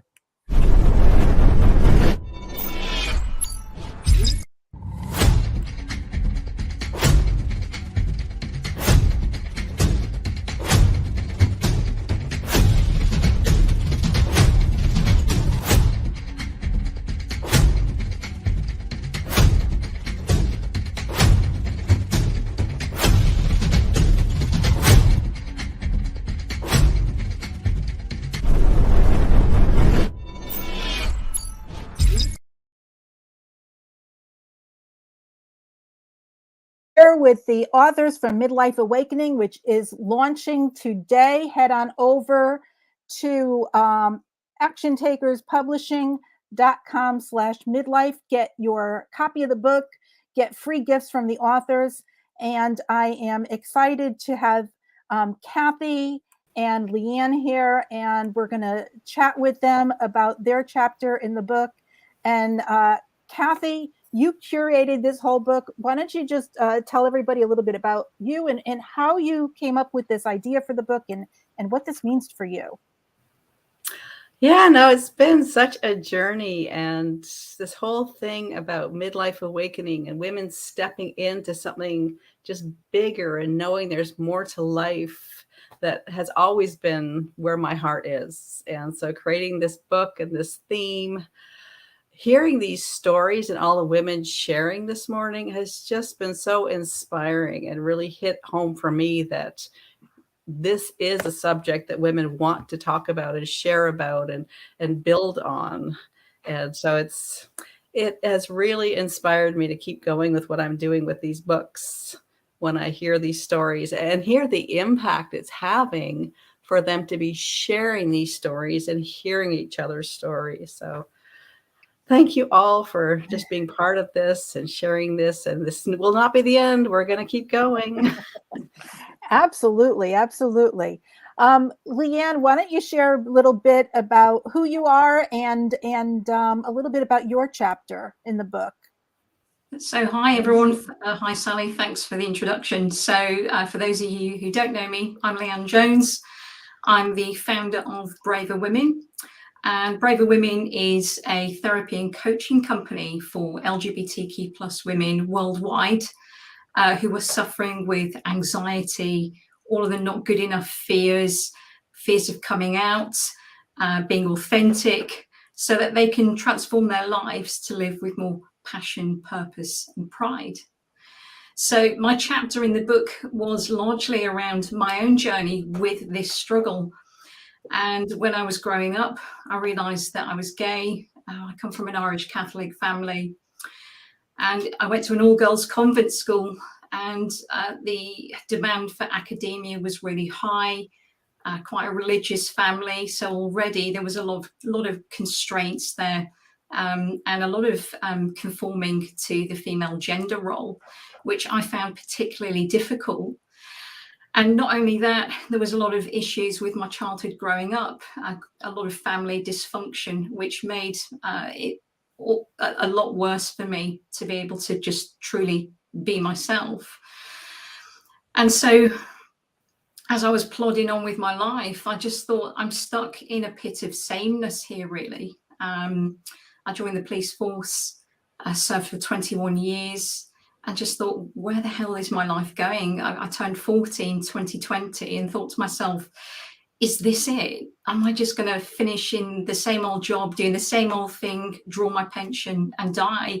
Surely all of the experiences and insights that I've had throughout my life count for something and could be used in a much more meaningful way, to be more creative with my life, to take up more space in the world, and actually do something really meaningful, leave a footprint and a legacy. And so all of this stagnation and boredom within me really got me starting to think about what my life meant, what all my experiences counted for, and where I was going to go from there. And I thought to myself, I've got a lot of skills here, a lot of skills. How am I going to use these? What am I going to do? What do I enjoy doing? What am I passionate about? What gives me purpose? What gives me pride? So the whole collective, that whole collective experience and pondering led me to really believe in myself that I could make a difference for other LGBTQ plus women, because I thought to myself, if this is what I've been through in my life, my goodness, there's going to be so many other queer women around the world who are or have experienced some of the things that I've been through and come out the other side with, to be able to help them. So my chapter really documents the fact that we can sit and be so accustomed to just patterns that just lead to boredom and stagnation. And it can lead you to feel very unfulfilled. And there's something deep down within all of us, not just queer women, but there's something there that's largely untapped if we just become so consumed with what's going on around us in our lives and don't take the time to really reflect and contemplate on the meaning of why we're here and what we can do with all of our experiences collectively. Yeah. You know, and you know, you talked about 2020 and you know, kind of like the epiphany that you had. And I kind of went through the same exact thing, you know, because you get to a point, and I don't know if it, you know, we talked a little bit about it earlier, where you hit a point in your life where it's maybe rock bottom, or you look at your life and you say, there's got to be more. You know, Yeah. I kind of felt like I was on a hamster wheel, like every, you know, or a Groundhog Day, you know, every day was the same. And it was, you know, is this all there is? You know, and so waking up and saying, hey, you know what, I'm going to do things differently. So I applaud you for doing that. So Kathy, why don't you talk a little bit about your chapter in the book?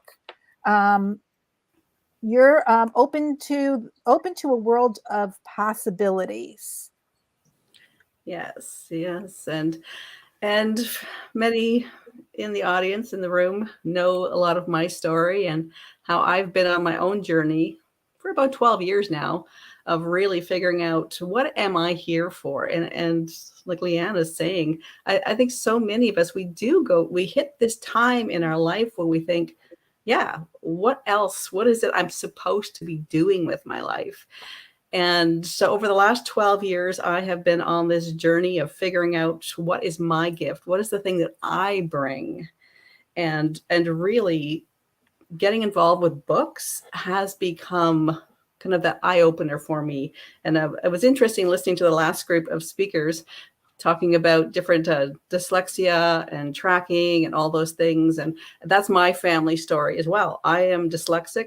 I was never a good reader. Even all the way through university, I don't think I finished a book.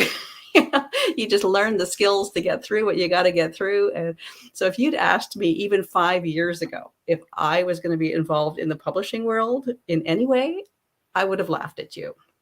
And here I am now. This book is my 11th book that I've been involved in.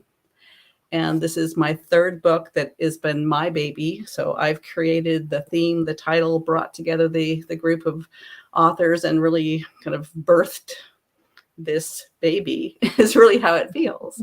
And so it's been a journey for me, but I really know now that this is what I'm supposed to be doing.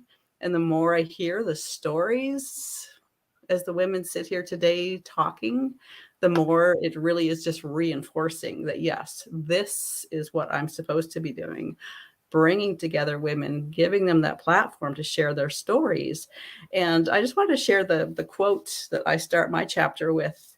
And it's a quote from one of my mentors, Claire Zamet, who really has focused her life on understanding what are the challenges, what's holding women back. Because I think we do have this yearning in our heart to know that we've got a bigger story and a bigger thing that we're supposed to be doing through the world. And the quote is, although we're the most educated, powerful generation of women in history, studies are showing that we're less happy, more lonely, and depressed than we've ever been. And that message is part of what really hits my heart too, because I think it is that frustration, that knowing that there's something else, there's something bigger, and yet we're stuck in our culture that kind of tells us to sit down, be quiet. And especially as we get older, it's almost like we've been told, okay, you can work till you're around 50 or 60, then you're expected to retire, get quiet, disappear in a corner, and just putter. And my whole mission, you see, the name of my company is Inspired Tenacity. And to me, it really is about inspiring women to give themselves that permission to step into something bigger. And like you were saying with my title, open to the world of possibilities, because I think that's what's missing for so many of us, is that we're not seeing the possibilities or giving ourselves permission to step into them. So I think the more we work as a community and bring each other together like this, that's how women are going to step forward. And one of my favorite quotes is, don't ask what the world needs, ask what makes you come alive, and go do that.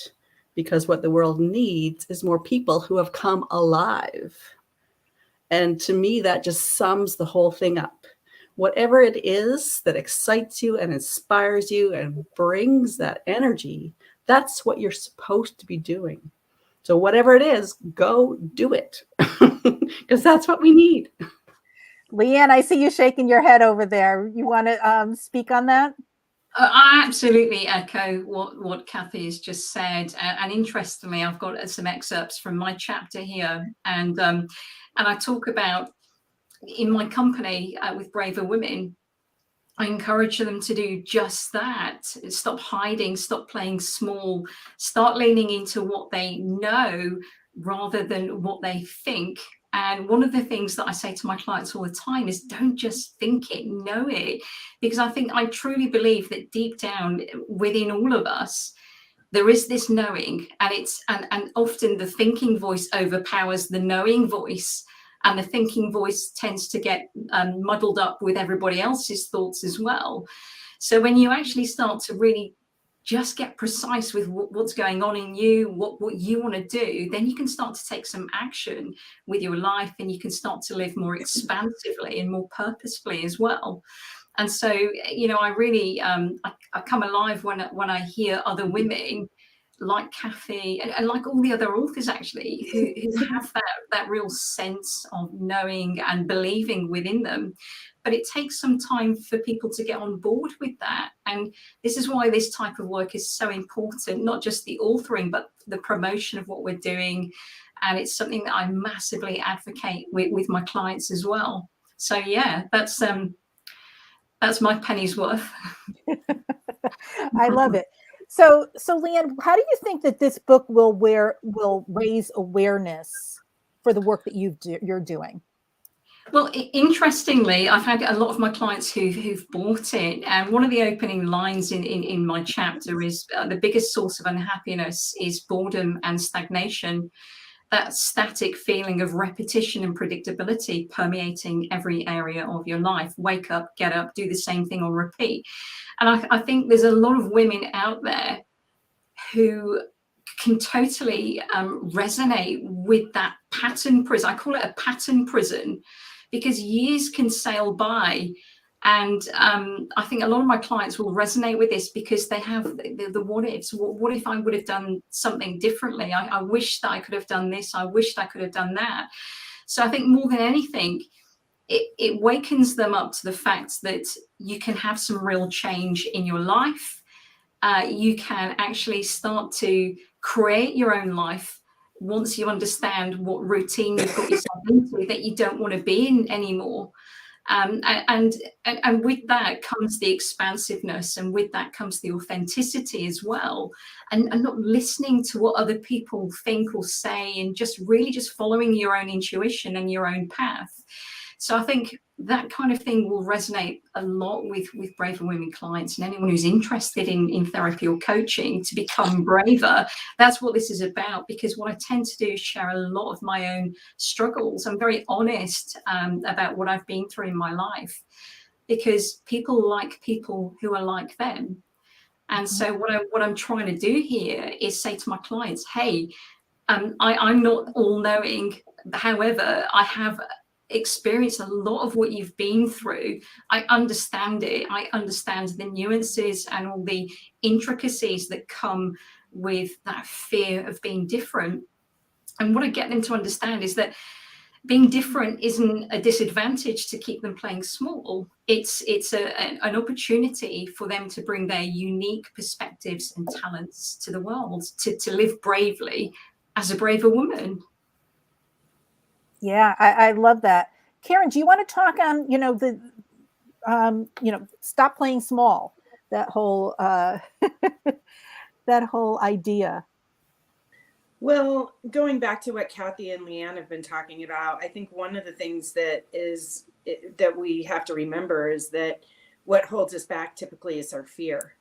And that fear, can be in the pit of your stomach and prevent you from moving forward and doing things that would open up other possibilities.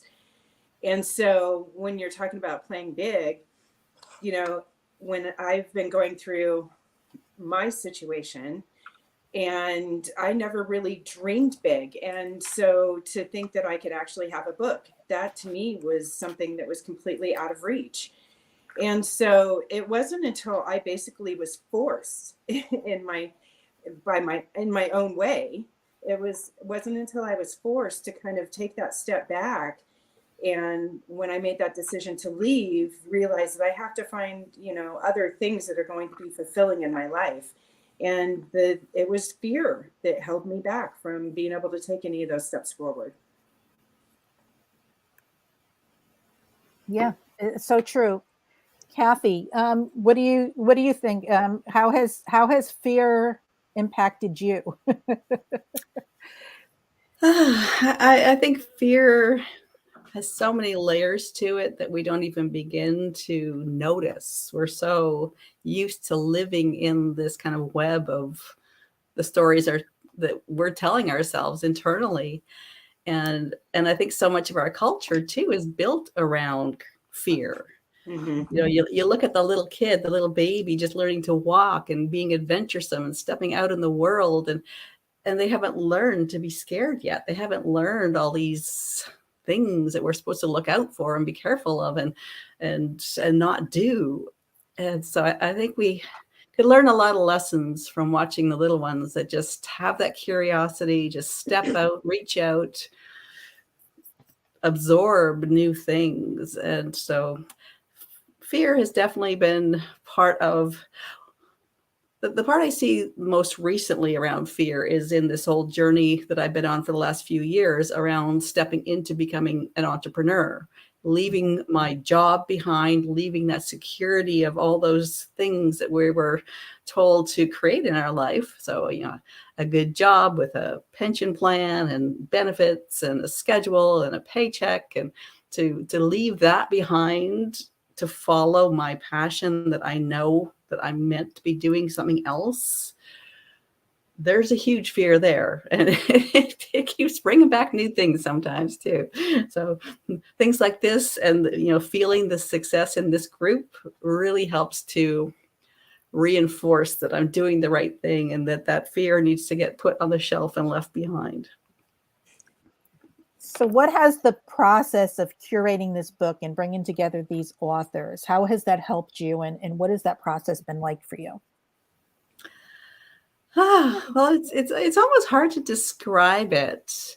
And, you know, first there's that stepping into, okay, I am going to be the leader on this project. I am going to create this platform and invite people to join me on it, and then support them in their journey. Because for most of the authors in this group, this is their first time being in a book, publishing a book.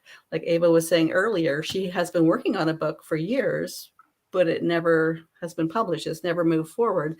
And I think there's been a few of the women in the group who have been on that journey too, where haven't stepped into that. So being able to support them in, you know, becoming an author, becoming part of the best-selling world, it gives them now that courage to step further in, and so now their books will be coming out. And here earlier we've heard from Beth Harkins and Beatrice.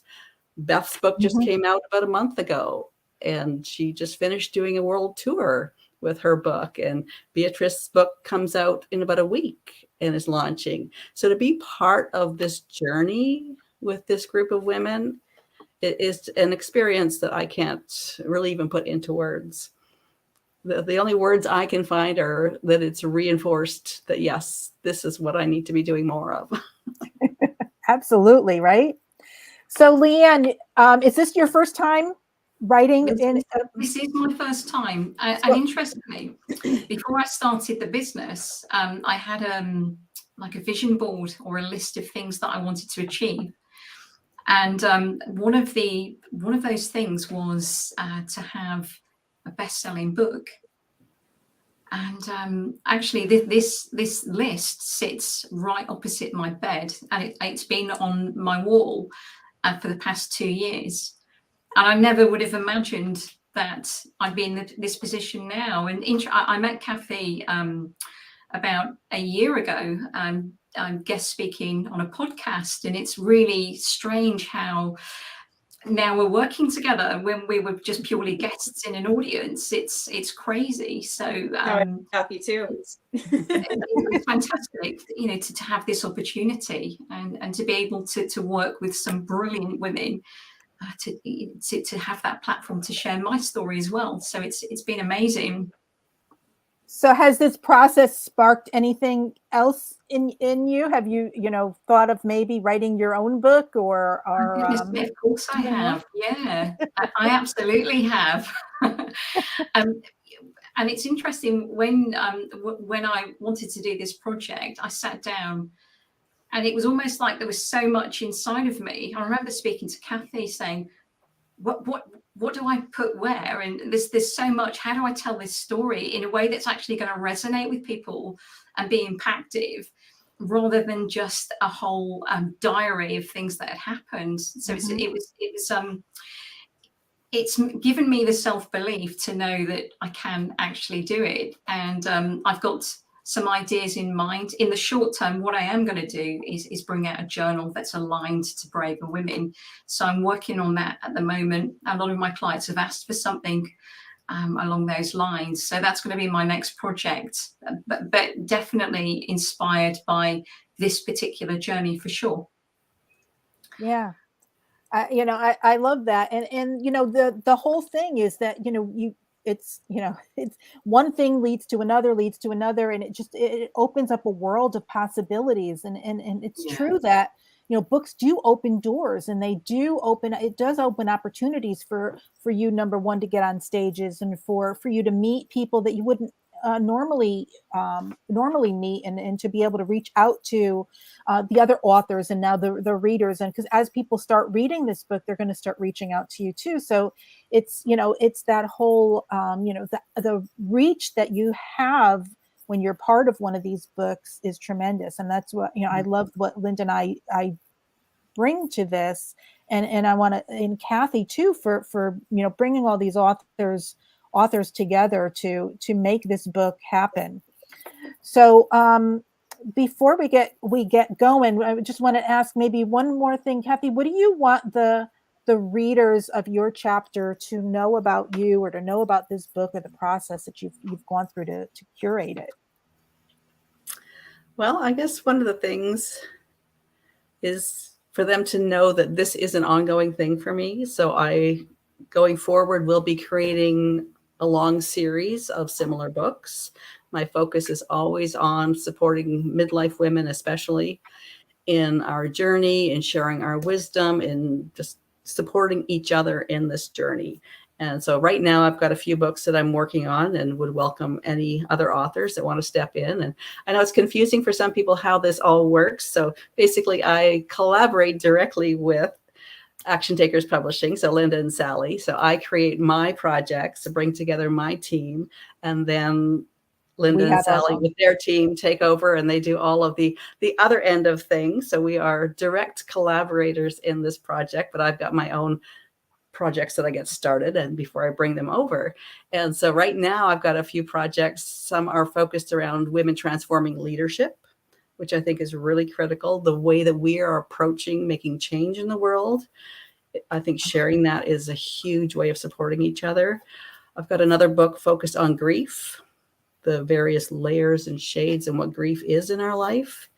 And then another one that's focused on overcoming barriers to success, which could be all sorts of things, from imposter syndrome, mindset, challenges around money. There's like so many things that have created barriers to our success.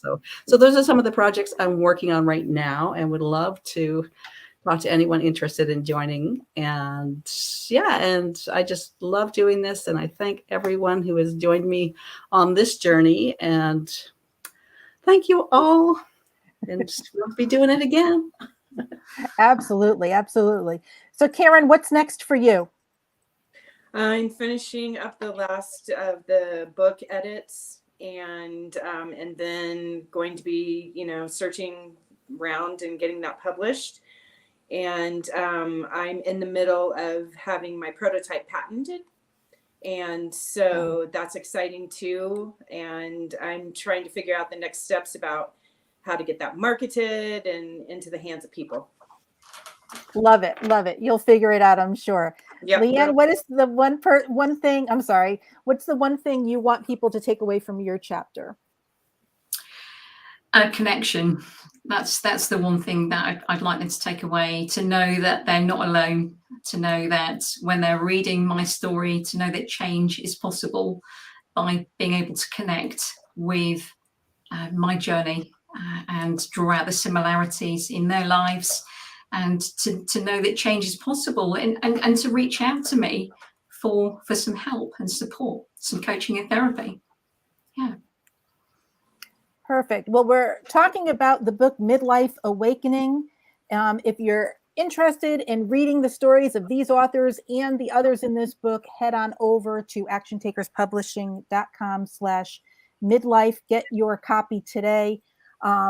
We have a bunch of free gifts that a lot of the authors have donated. A lot of them are free consultations, free PDFs, and things that you can get when you connect with them. So when you read their chapters, and if they inspire you, make sure you connect with them.